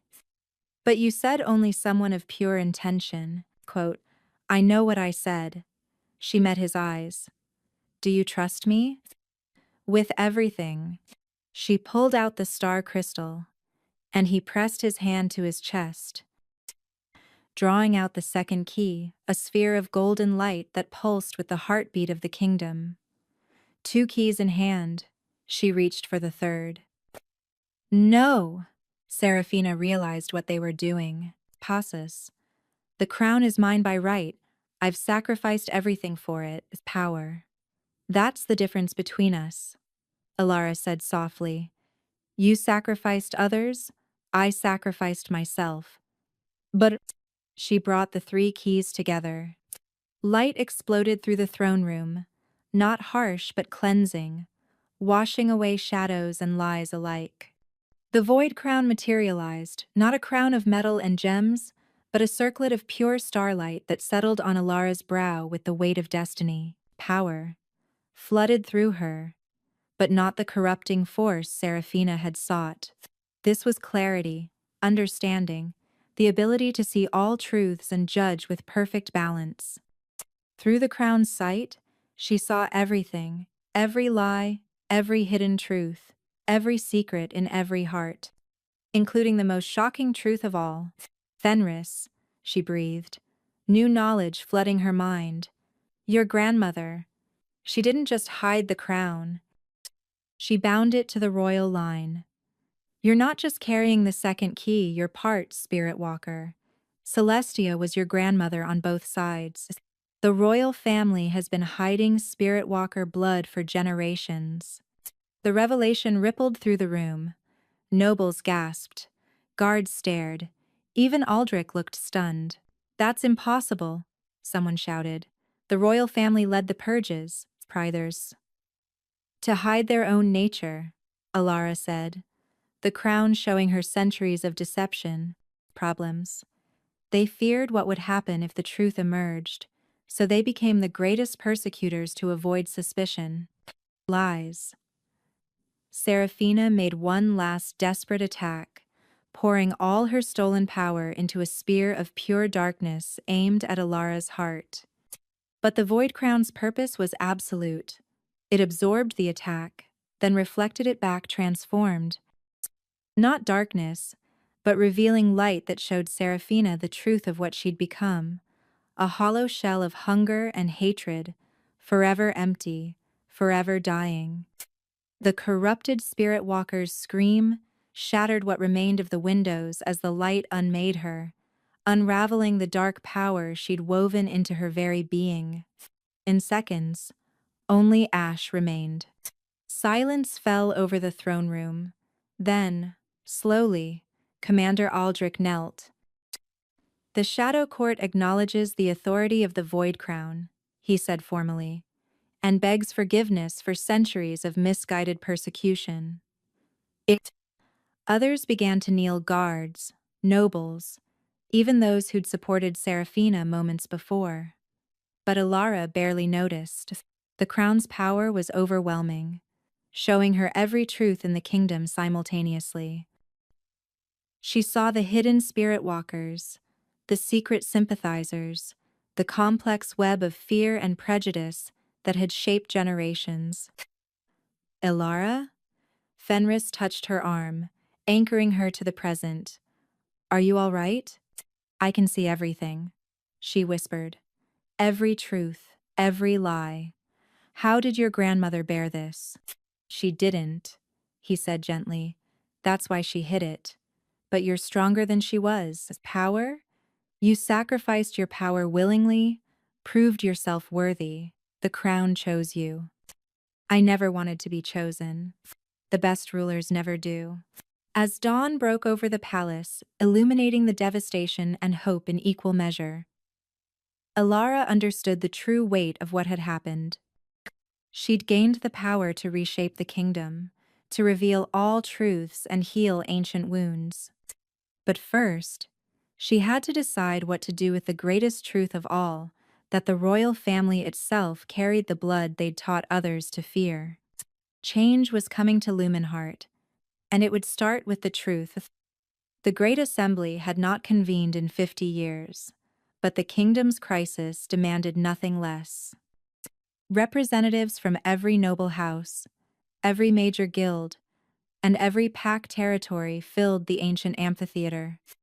At its center stood Alara, the void crown still glowing on her brow, preparing to speak truths that would shatter their world. She's going to destroy us all, Lord Draven muttered from his seat among the nobles. The poison Grimshaw had used to control him was gone, cleansed by Alara's power, but fear remained. Revealing the royal family's spirit walker blood will cause civil war. Or set us free, Lord Wraith countered.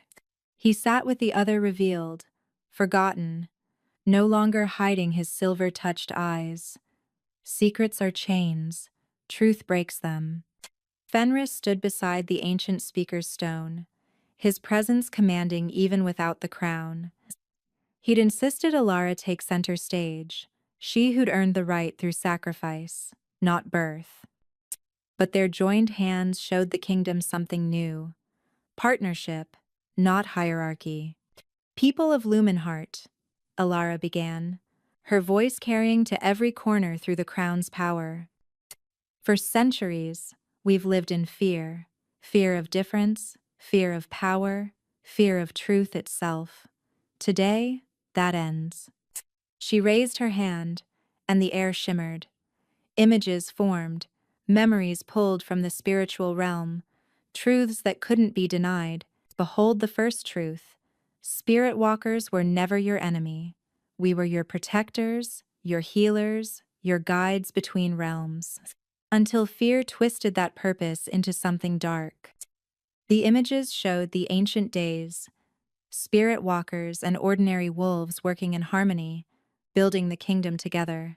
Then came the corruption, the first dark spirit walker who'd fed on others, spreading terror that birthed the Shadow Court. The second truth.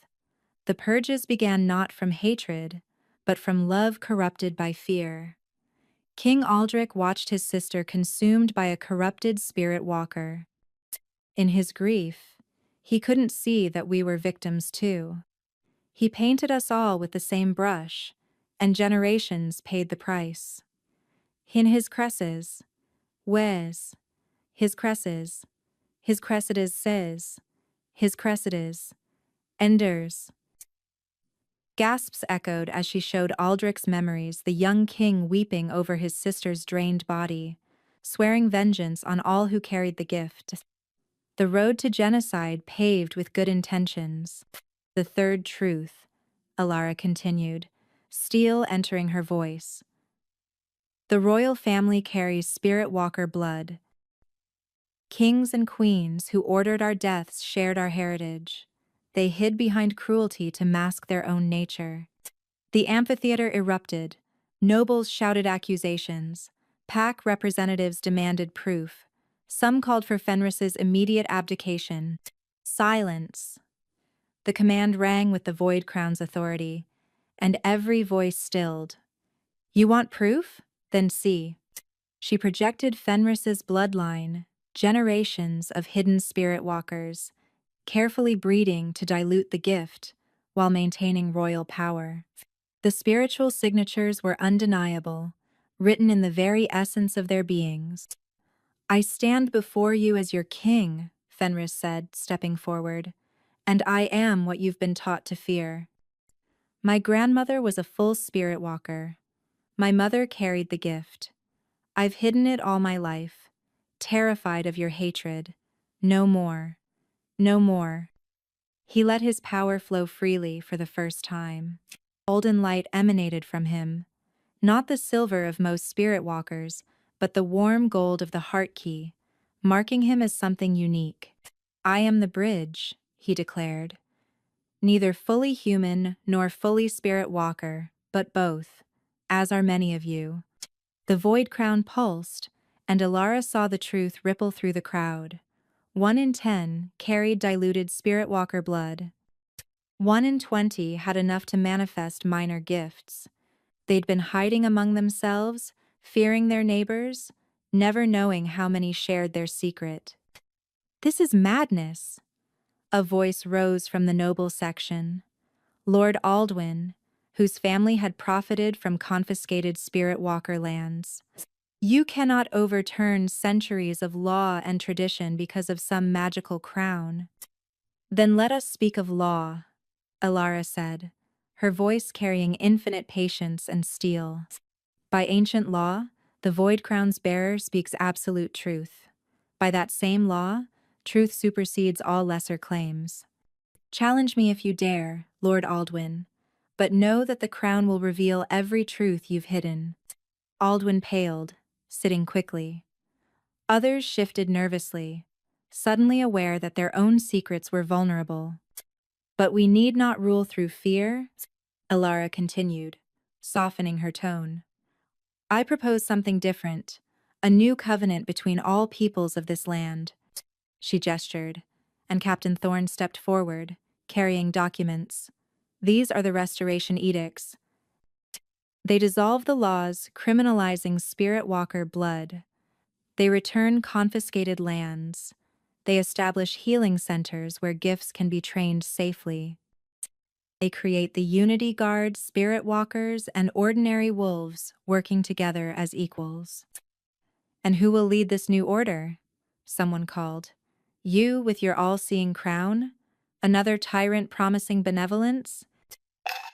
The question hung in the air, and Alara felt the weight of temptation.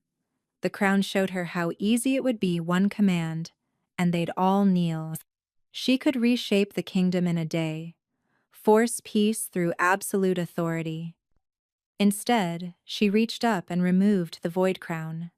Gasps echoed through the amphitheater. Even Fenris looked shocked. The crown served its purpose, Alara said, holding the circlet of starlight. It revealed truth, broke the chains of lies. But no one should hold this power indefinitely. It corrupts even the pure-hearted. What are you doing?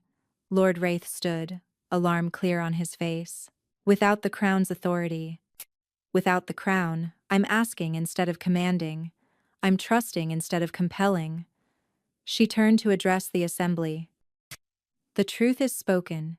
You've seen what was hidden. Now choose not because a magical artifact demands it, but because it's right.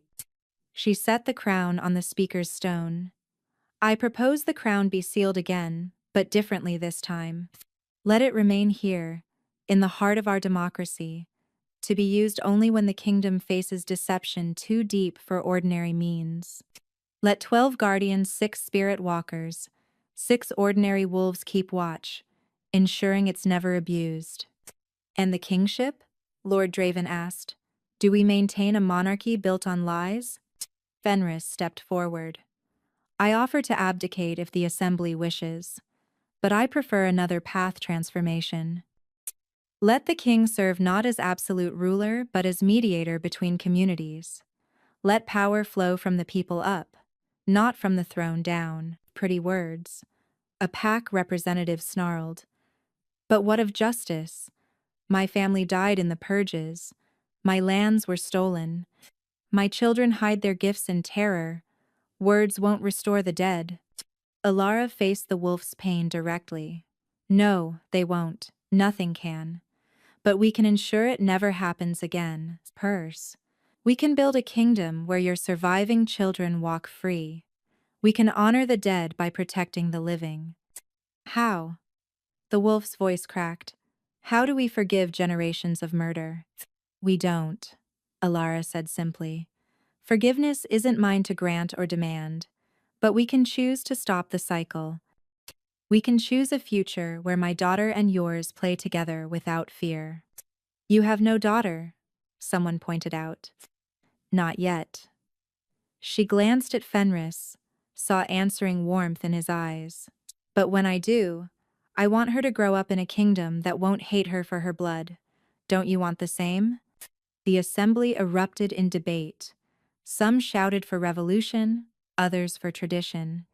But gradually, a third voice emerged, those calling for the middle path Alara proposed. I'll stand as guardian, Captain Thorne declared, moving to stand by the crown. I've seen what fear does to good people. Never again, quote. As will I, Lord Wraith added. The forgotten have hidden long enough. One by one, others stepped forward. Not just spirit walkers, but ordinary wolves who'd lost faith in the old ways. Guards who'd been forced to arrest innocents. Nobles who'd profited from injustice but wanted redemption. Even Commander Aldrich, representing the reformed Shadow Court, offered to serve. Then let us vote, Fenris said. All in favor of the restoration edicts and the new covenant? Hands rose throughout the amphitheater. Not all pockets of resistance remained, but far more than anyone had dared hope. The majority had chosen change over comfort, truth over tradition. But just as hope bloomed, warning bells rang from the palace. A messenger burst in, face white with terror. Your Majesties! The northern border, Lord Aldwin's brother, Duke Roderick, marches on the capital. He claims the throne by right of pure blood and demands the Spirit Walker plague be cleansed. Claims Duke Roderick, Aldwin's younger brother, who'd been conveniently absent from court. Alara's truth sight, even without the crown, recognized the pattern. Those who'd lost the political battle had chosen military rebellion. How many? Fenris demanded. 50,000. And growing. He's rallying every purge supporter, every displaced noble, everyone who fears the new order. They'll be here in 3 days. The assembly descended into panic. Their fragile coalition, minutes old, faced its first true test. Some called for the crown's power to stop the threat. Others demanded martial law. No, Alara said firmly. This is exactly what the old ways would do, meet force with force, fear with fear. We chose a different path. Then we'll die on principle? Lord Draven asked bitterly. No, we'll prove our way is stronger. She turned to the assembly. Duke Roderick brings soldiers. We'll bring citizens. He brings hatred. We'll bring hope.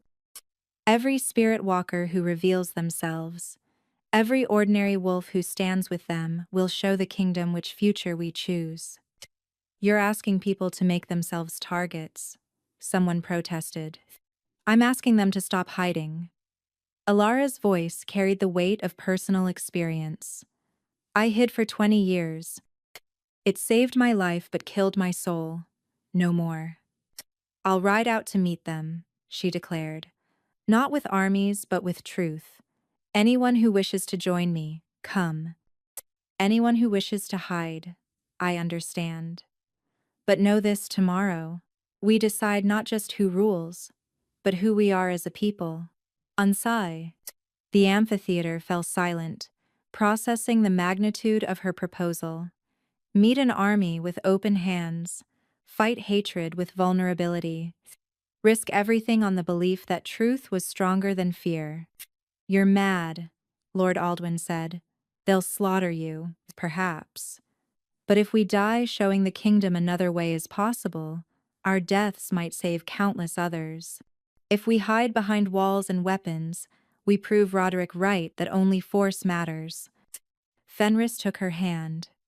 Where you go, I follow. The king who hid his nature stands with those brave enough to show theirs. And the forgotten stand with our truth seer, Lord Wraith added. We've hidden long enough. One by one, voices joined them.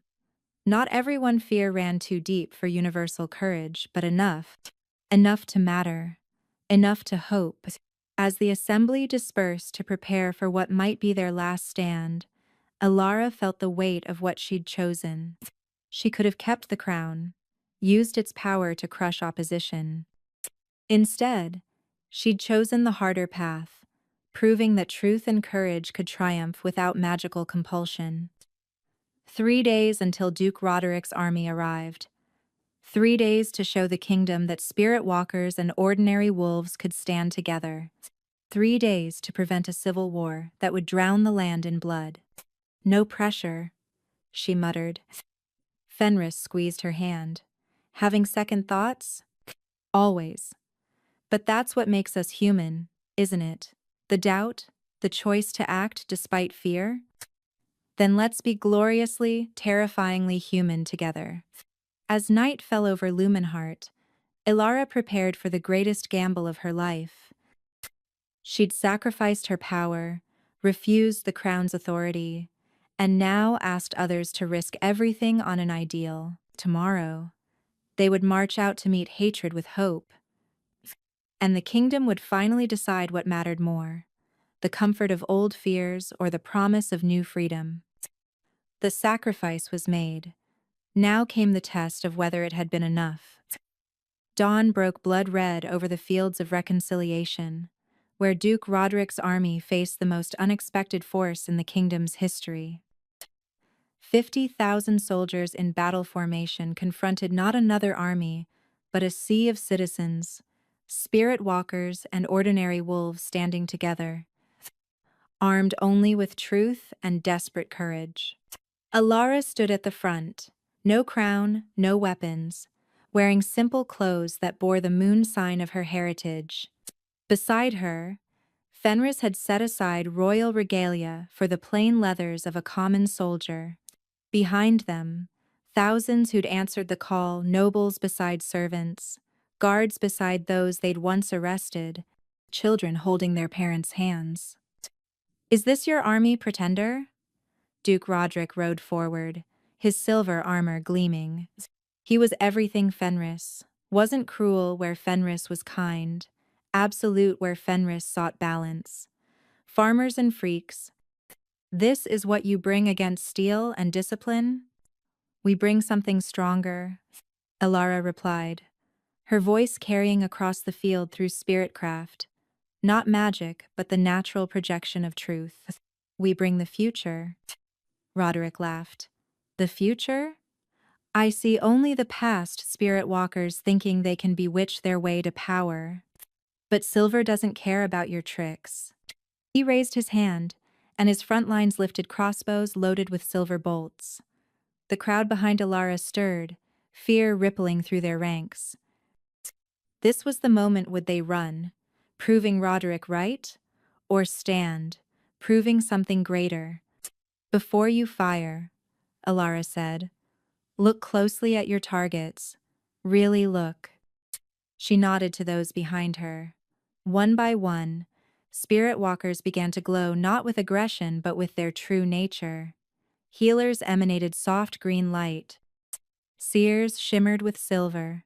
Earth speakers made flowers bloom at their feet, each gift unique, beautiful, peaceful. But more importantly, ordinary wolves stepped forward to stand directly in front of their spirit walker neighbors. Shield siblings, they called themselves. Those without gifts, protecting those with them. You'll have to shoot through us first, Captain Thorn declared, placing himself before Helena. Through loyal soldiers who choose conscience over commands. And us, called a voice from Roderick's own ranks. A soldier stepped out of formation, removing his helmet. I won't murder civilians. Not again, not for any lord's ambition. Traitor, Roderick snarled. But more soldiers followed. A trickle, then a stream. Men and women who'd joined for pay or pressure, but couldn't stomach slaughtering the defenseless. You see? Elara addressed the armies, not their leaders. This is the choice. Not between human and spirit walker, but between fear and hope, between the cycles of hatred and the possibility of peace. Enough! Roderick roared. Those who stand with abominations share their fate. Fire! Some obeyed. Silver bolts flew, and bodies fell, spirit walker and shield sibling alike. Blood watered the grass as screams rose. But something extraordinary happened. The crowd didn't flee. Instead, they surged forward, not to attack but to protect. Ordinary wolves threw themselves over wounded spirit walkers. Healers rushed into bolt fire to save any they could reach, regardless of which side they'd stood on. Power. The field became a canvas of sacrifice, each death proving the bonds between them were real. Stop, a voice commanded from within Roderick's ranks. Lord Aldwin himself rode through the lines. Stop this madness. Brother, you dare countermand me? I dare remember our father's teachings. Aldwin dismounted, removing his general's cloak. He taught us to protect the kingdom, not enable slaughter. I was wrong to profit from spirit walker suffering. I won't compound that sin with genocide. He walked across the field to where a spirit walker child lay wounded, protected by her ordinary wolf mother. Without hesitation, Aldwin knelt and began binding the wound with his own cloak. The symbolism shattered something in both armies. More soldiers broke ranks, some to flee, unable to process the reversal of everything they'd believed, others to help tend wounded regardless of their nature. But Roderick wouldn't relent. If armies won't serve, I'll finish this myself. Siomaras. He drew a blade that reeked of wrongness, iron forged with corrupted spirit essence, designed to poison both body and soul. Spurring his horse, he charged directly at Elara. Fenris moved to intercept, but Elara caught his arm. No, this is my fight. You're unarmed. Am I? Roderick bore down on her, blade raised for a killing stroke. At the last moment, Elara sidestepped not with supernatural speed, but with the simple grace Thorn had taught her.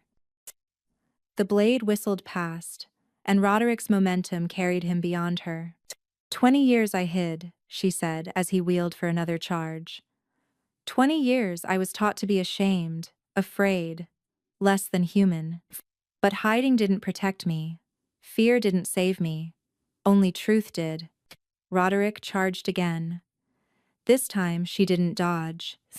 Instead she caught his blade hand, not with strength but with perfect timing, redirecting his force as power. The corrupted sword flew from his grip, landing in the mud. You want to know the real difference between us?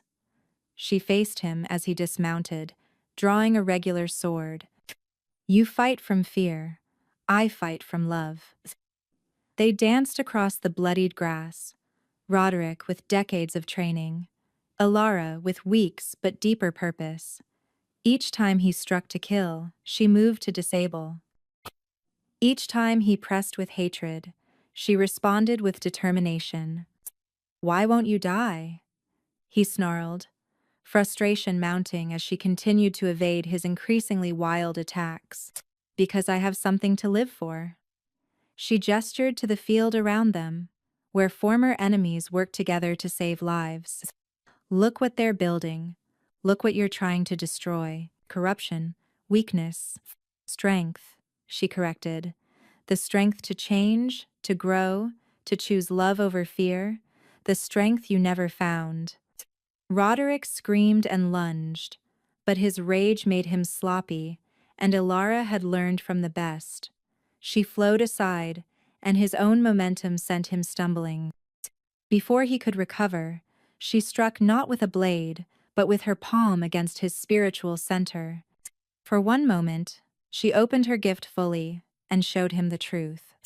Not the lies he'd told himself about Spirit Walker evil, but the reality: children afraid of their own gifts, families torn apart, centuries of unnecessary suffering, and underneath his hatred, his own fear of being powerless, irrelevant, unloved. Roderick collapsed, not from physical wounds, but from the weight of understanding.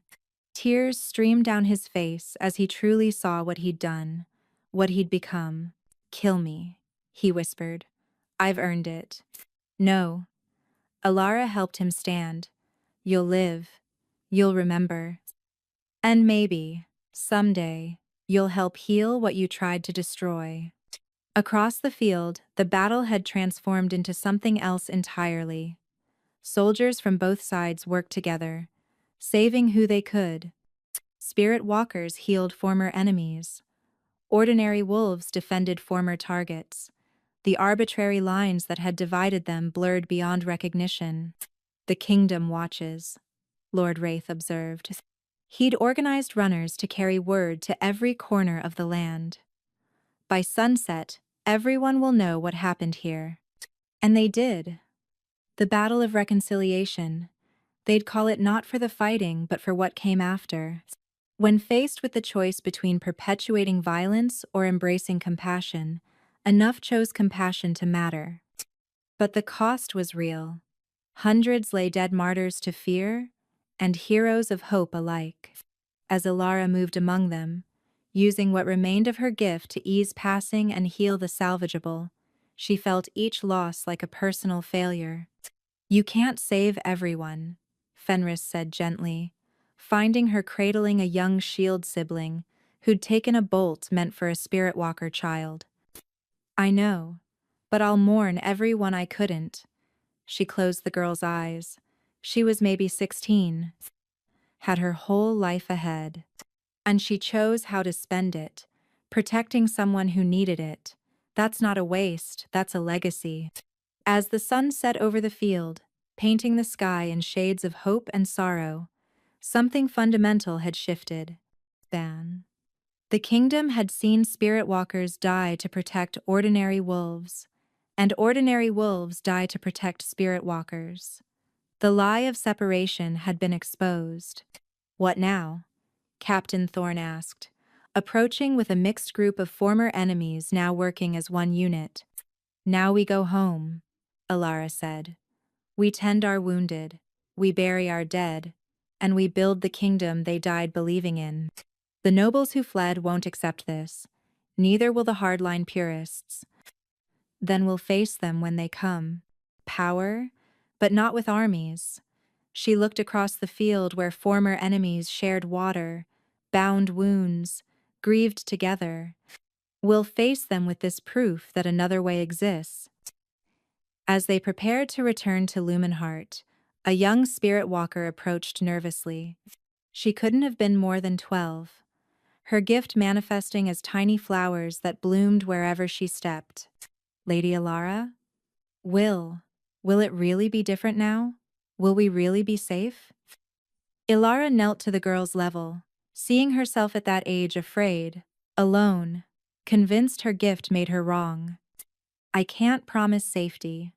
The world's too complicated for that. But I can promise you'll never have to hide who you are. You'll never have to be ashamed of your gift, and you'll never be alone." The girl smiled, flowers blooming brighter around her feet. "That's enough." As the survivors began the long walk home, Alara felt the truth of those words. Not safety, change was never safe. But identity, community, hope, sometimes that was enough to reshape a kingdom. The great reversal was complete. Those who'd marched as enemies returned as allies. Those who'd hidden in shame walked openly. And at the heart of it all, a truth seer who'd chosen compassion over power led them toward a future none had dared imagine.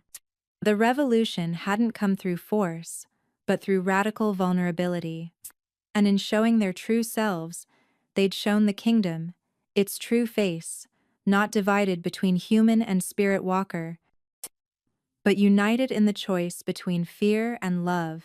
Tomorrow would bring new challenges. But tonight, under stars that blessed spirit walker and ordinary wolf alike, they'd proven change was possible. One choice, one truth, one act of courage at a time. The ancient vault beneath the Moonvale ruins had been sealed for 3 centuries, waiting for the blood of its makers to return. Alara pressed her palm against the crystalline door, feeling her heritage sing in response.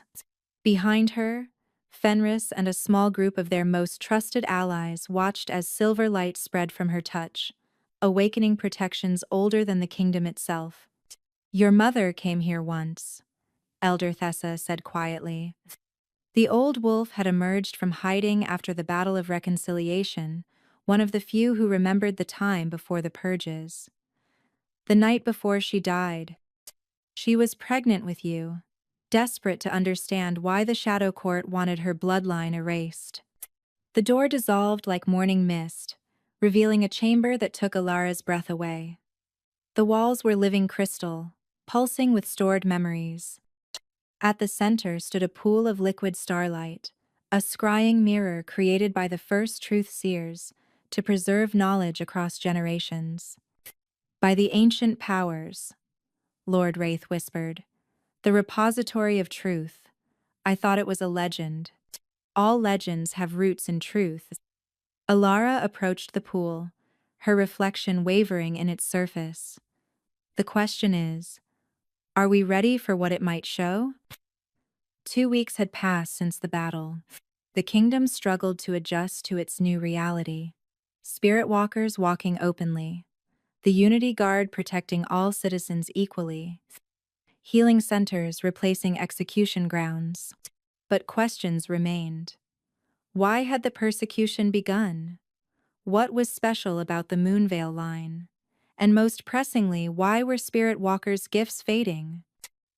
It had started subtly, healers finding their touch less potent, seers struggling to glimpse beyond the veil. Even Alara felt it, a dimming of the inner light that had always guided her. "Show us," she commanded the pool.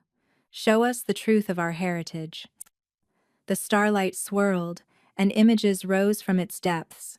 1,000 years ago, when the world was younger and the veils between realms thinner, the first spirit walkers weren't random mutations but chosen guardians, blessed by entities from beyond the physical plane to maintain balance between worlds. The Moonvale line weren't just truth seers, they were the covenant holders, bound by blood and oath, to ensure the pact between realms remained stable. "Look," Helena pointed as the images shifted. "That symbol, it's the same as the Void Crown's center stone." They watched their ancestors work alongside beings of pure spirit, learning to walk between worlds, to heal tears in reality's fabric, to guard against incursions from darker realms. But power corrupted, as it always did. Some spirit walkers began demanding worship, setting themselves up as gods among ordinary wolves. "The first schism," Elder Thessa murmured, "when the guardians split between those who served and those who ruled." The war that followed nearly tore both realms apart. In desperation, the Moonvale Truthseers created the Void Crown not as a weapon but as a reset button.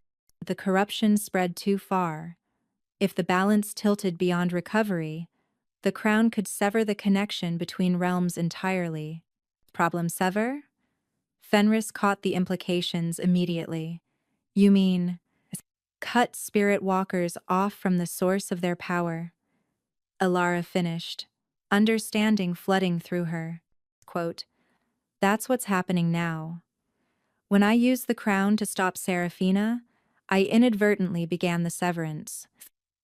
Our gifts are fading because our connection to the spirit realm is closing." Horrified murmurs rippled through the group. After everything they'd fought for, to lose their gifts now seemed the cruelest irony. But the pool wasn't finished. New images rose the last truth seer before Ilara's mother, standing in this very chamber, recording a final message.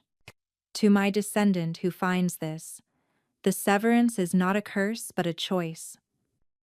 For too long, we've depended on power from beyond instead of finding strength within. The gifts were meant to be training wheels, not permanent crutches. Connection fades. We'll discover what we truly are, not spirit walkers or ordinary wolves, but simply people, capable of extraordinary things through ordinary means. Most werewolf stories begin with power and face. Most werewolf stories begin with capable of extraordinary means. Most werewolf stories begin with capable of extraordinary means. Most werewolf stories begin with capable of. She's saying we were always meant to lose our powers? Powers story. Mira's replacement. Young Senna looked stricken. Then what was the point? The point, Ilara said slowly, was to learn. To understand that healing comes from compassion, not magic. That truth matters more than the power to compel it. That unity isn't about gifts but about choice. Xiomara's? Pretty philosophy, Lord Wraith said bitterly, his silver eyes already dimming. But without our gifts, we're just targets. The prejudice won't vanish because our power does. Won't it? Ilara turned to face them all. Our gifts made us different, easy to other. Without them, what excuse will they have? We'll be proof that spirit walkers were never the threat fear was. The pool swirled again, showing one final vision a choice. The severance could be reversed but at a cost. Reopening the connection fully would restore their gifts, but also risk the corruption that had nearly destroyed both realms before. Or, they could complete the severance, becoming fully mortal but finally free. This is why the Moonveil line was hunted. Pow, Elder Thessa said. You don't just carry the truth, you carry the choice. The power to decide for all spirit walkers everywhere. Power, pow, power, pow, power, power, power, power, power. I won't decide alone, Ilara said firmly. This affects everyone. We'll call a gathering, explain what we've learned, and vote. Every spirit walker, every ordinary wolf who stands with us. The kingdom will choose its future together. And if they choose to restore the connection? Fenris asked. If they vote to keep their powers despite the risk? Ilara met his eyes, seeing her own fears reflected there.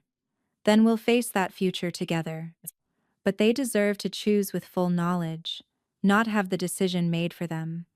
As they prepared to leave, the pool offered one last gift, a memory of Ilara's mother, standing pregnant in this very spot, speaking to the daughter she'd never meet. My little moon child, I don't know what world you'll inherit, but I know you'll have the strength to shape it. The truth isn't always comfortable, but it's always necessary. Be brave, my love. The kingdom needs your light, whether it comes from magic or from within. Tears streamed down Ilara's face as the image faded. All her life, she'd wondered if her mother would be proud. Now she knew. 3 days, she announced as they emerged from the vault. In 3 days we gather everyone. Spirit walker, an ordinary wolf, noble and commoner. We'll share the truth and let them decide power with peril, or mortality with peace. What do you hope they'll choose? Senna asked quietly.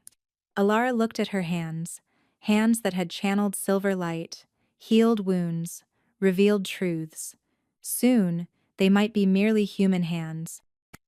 The thought should terrify her, but instead, she felt a strange peace.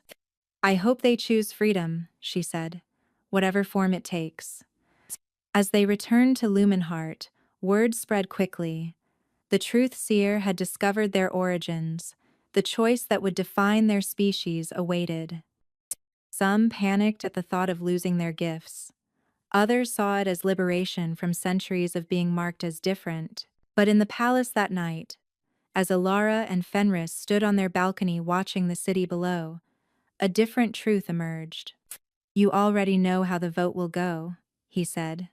"It wasn't a question. The young will vote to keep their powers. They've fought too hard for acceptance to give up what makes them unique. Old will vote for severance. Tired of carrying the burden. It'll be close. And the deciding vote?" She smiled sadly. "Will be mine, won't it? The last truth seer, casting the final truth. Container, container 1, container 2, container.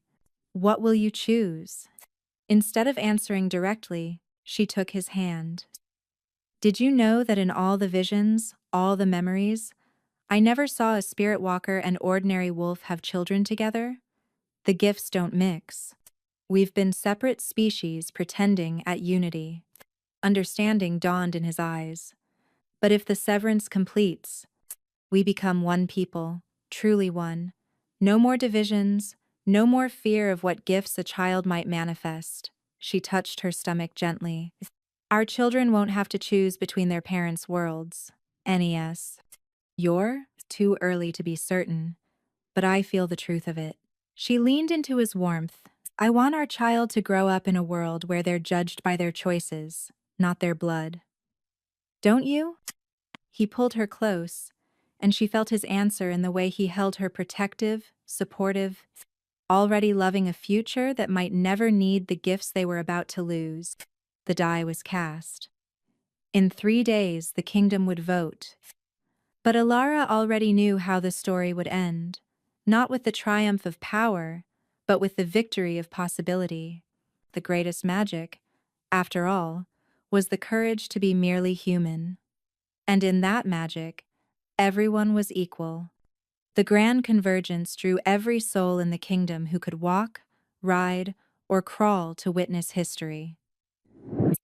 The ancient Heartstone amphitheater overflowed with citizens, spirit walkers glowing with what might be their last light, ordinary wolves standing shoulder to shoulder with those they'd once feared, children perched on parents' shoulders to see over the crowd. At the center, Alara stood before the celestial basin, where the ritual would be performed regardless of the vote's outcome. The void crown rested on a pedestal beside her, dormant but waiting. Fenris stood with the other witnesses, Lord Wraith, Captain Thorn, Elder Thessa, and surprisingly, Duke Roderick, who'd spent the week since his defeat, working tirelessly to undo the harm he'd caused. "Citizens of Lumenheart," Alara began, her voice carrying to every corner through acoustic design rather than magic. "We gather to decide not just our future, but our very nature. You've heard the truth, our gifts come from beyond this realm, a connection that brings both wonder and peril. Today, we choose." She gestured to 2 massive urns, white stones for severance to become fully mortal, free from the burden and blessing of spirit walking, black stones to maintain the connection, keeping our gifts but accepting the risk of corruption returning. "Before we vote," Elder Thessa stepped forward, "let all hear the testimonies." What followed were hours of heartfelt speeches. Healers spoke of lives saved through spirit touch. Ordinary wolves testified about loved ones lost to corrupted spirit walkers. Children demonstrated gifts of beauty and wonder. Veterans showed scars from the wars such gifts had sparked. Young Senna, trembling but determined, shared how her empathic gift had helped her save 3 people from ending their own lives. "Without it, I couldn't have felt their pain in time. But with it, I'll never know if people like me for myself, or because I unconsciously ease their emotions." Duke Roderick spoke last among the testimonies. "I spent my life hating what I didn't understand. Power was never's. But these weeks, working alongside spirit walkers to rebuild what I destroyed, I've learned something. The power was never the problem. Fear was. Fear of difference, fear of being lesser, fear of change itself. He looked directly at Alara. I vote for whatever brings us together as one people. Percent. The form matters less than the unity. As the sun reached its zenith, the voting began. One by one, citizens approached the urns, casting their stones with the weight of destiny. Some wept as they voted, others walked with firm conviction. All understood they were choosing for generations unborn. Alara voted last, her white stone clicking against thousands of others presented. The counting would take hours, but she already felt the realm's spiritual current shifting, responding to the collective will being expressed. As scribes tallied votes under careful observation, an unexpected interruption arose. The sky darkened despite the cloudless day, and figures materialized at the amphitheater's edge, beings of pure spirit, the original entities who'd granted the first gifts, truth seer of Moonvale. Their leaders spoke directly into minds rather than ears. You would sever what we forged in good faith? Alara stepped forward, unafraid. With respect, ancient ones. The compact has run its course. What began as partnership became dependence, then division. We thank you for the gifts, but we must find our own way now. Without us, you are merely mortal, weak, limited, quote. Without you, we are united, free, whole. She gestured to the crowd, where spirit walkers and ordinary wolves stood interlinked. Look what we've built despite the division. Imagine what we might achieve as one people, pies. The spirits conferred among themselves, their forms flickering with otherworldly light. Finally, their leader spoke again. We see wisdom in your words, though it pains us. If this is your will, we offer a final gift, not power, but knowledge. The healing techniques, the truth sensing, the communion with nature, these need not die with the connection. What was learned through spirit can be taught through study. Gasps rippled through the crowd. They were offering to preserve the practical benefits of gifts through ordinary means, healing becoming medicine, truth sensing becoming psychology, nature speaking becoming ecology. We accept with gratitude. Alara bowed deeply. And we hope that someday, when we've grown wise enough, we might meet again as equals rather than dependents. The spirits faded with what might have been approval, leaving behind crystalline books that would later revolutionize education and science in the kingdom. As sunset approached, the final tally was announced. By a margin of merely 17 votes, out of tens of thousands, the kingdom had chosen severance. The reaction was mixed, tears of loss from some, sighs of relief from others, but overall, a sense of profound change accepted. Tired. Will you perform the ritual? Fenris asked Alara quietly. You don't have to. We could find another way. No. She touched her stomach where new life grew. I want our child to inherit a world shaped by choice, not chance. I'll do it. The ritual itself was surprisingly simple. Alara placed the void crown on her head one final time, feeling its power respond to her will. But instead of using it to command or compel, she offered it as a conduit for the kingdom's collective decision. By the will of the people, by the truth of our choice, by the hope of our unity, I complete what was begun. The connection closes. The gifts fade. But what we've learned remains. What we've built endures. We step forward together, no longer divided by power but united in purpose. Light exploded from the crown, not harsh but gentle, like sunset rather than lightning. It washed over the crowd in waves, and with each wave, the glowing auras of spirit walkers dimmed. Some cried out in loss, others breathed sighs of relief.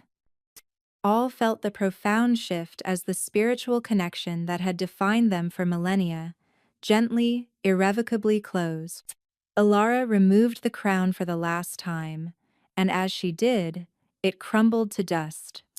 Its purpose first to protect, then to reveal, finally to transform was complete. "It's done," she said simply. The crowd stood in stunned silence, processing the magnitude of change. Then, young Senna, no longer an empath but still deeply intuitive, began to clap. Others joined, and soon the amphitheater thundered with applause, not for what they'd been, but for what they might become. In the days that followed, the transformation was remarkable. Former spirit walkers discovered that while their supernatural abilities were gone, the knowledge remained. Healers who channeled spirit energy found they could achieve similar results through herbs and technique. Seers, who'd glimpsed the future, learned to read patterns and probability. The Unity Guard evolved from magical peacekeepers to skilled investigators and mediators. The healing centers became schools where former gifts were studied and systematized. Within a month, they'd developed treatments for ailments that had plagued ordinary wolves for centuries. The truth-sensing techniques of the Moonveil line became the foundation for a new justice system based on evidence and understanding rather than assumption. But the greatest change was in the people themselves. Without the easy excuse of different blood, prejudices crumbled. Former spirit walkers and ordinary wolves intermarried freely.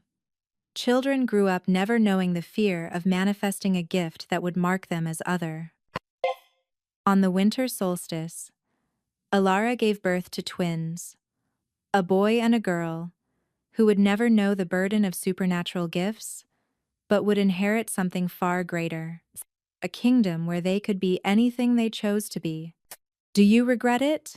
Fenris asked one night as they watched their children sleep. "The power you gave up?" Elara considered the question, thinking of the silver light that had once flowed through her, the truth she could compel with a touch. Then she looked at the books former spirit walkers were writing, preserving their knowledge for future generations. She thought of the former enemies now working together, the children playing without fear, the kingdom healing from centuries of division. "I traded power for possibility," she said finally. "Certainty for hope, control for connection." She smiled, remembering her mother's words. I think, I think I got the better bargain." As snow began to fall outside, blanketing Lumenheart in peaceful white, the kingdom slept soundly. Not divided between gifted and ordinary, not torn between fear and power, but united in the simple, profound truth that they were all, in the end, just people. The last truth seer had spoken her final truth, that the greatest magic was the courage to be merely, wonderfully, hopefully human. And in that truth, a kingdom was not just transformed but reborn. Years later, when bards sang of the great transformation, they spoke not of the powers lost but of the unity gained. They told of Alara the wise, who chose mortality over might, and Fenris the just, who helped build a kingdom where bloodline mattered less than character. But the true legacy lived in the children who grew up free from fear, in the books that preserved wisdom across generations, in the simple fact that a person could walk anywhere in the kingdom and be judged not by their blood, but by their deeds. The age of spirit walkers had ended. The age of choice had begun. And in that choice, they found a magic greater than any gift from beyond, the magic of becoming fully, truly, simply themselves. The stepfamily that had banished Alara, thinking her worthless, they lived to see her crowned not as a spirit walker, but as a woman who'd united a kingdom. Their jealousy had set in motion. The very events that proved her worth had nothing to do with power and everything to do with wisdom. Sometimes, the greatest transformations begin with the cruelest rejections, and sometimes, hiding your true self is just preparation for the moment when revealing it changes the world. In the end, Alara hadn't just been found and crowned by the Alpha King. She'd found and crowned herself, and in doing so, had helped an entire kingdom do the same. The transformation was complete. The story, in all the ways that mattered, had found its perfect ending not in power reclaimed, but in humanity, embraced, not in gifts restored, but in unity achieved. And they all, in their own ways, lived ever after.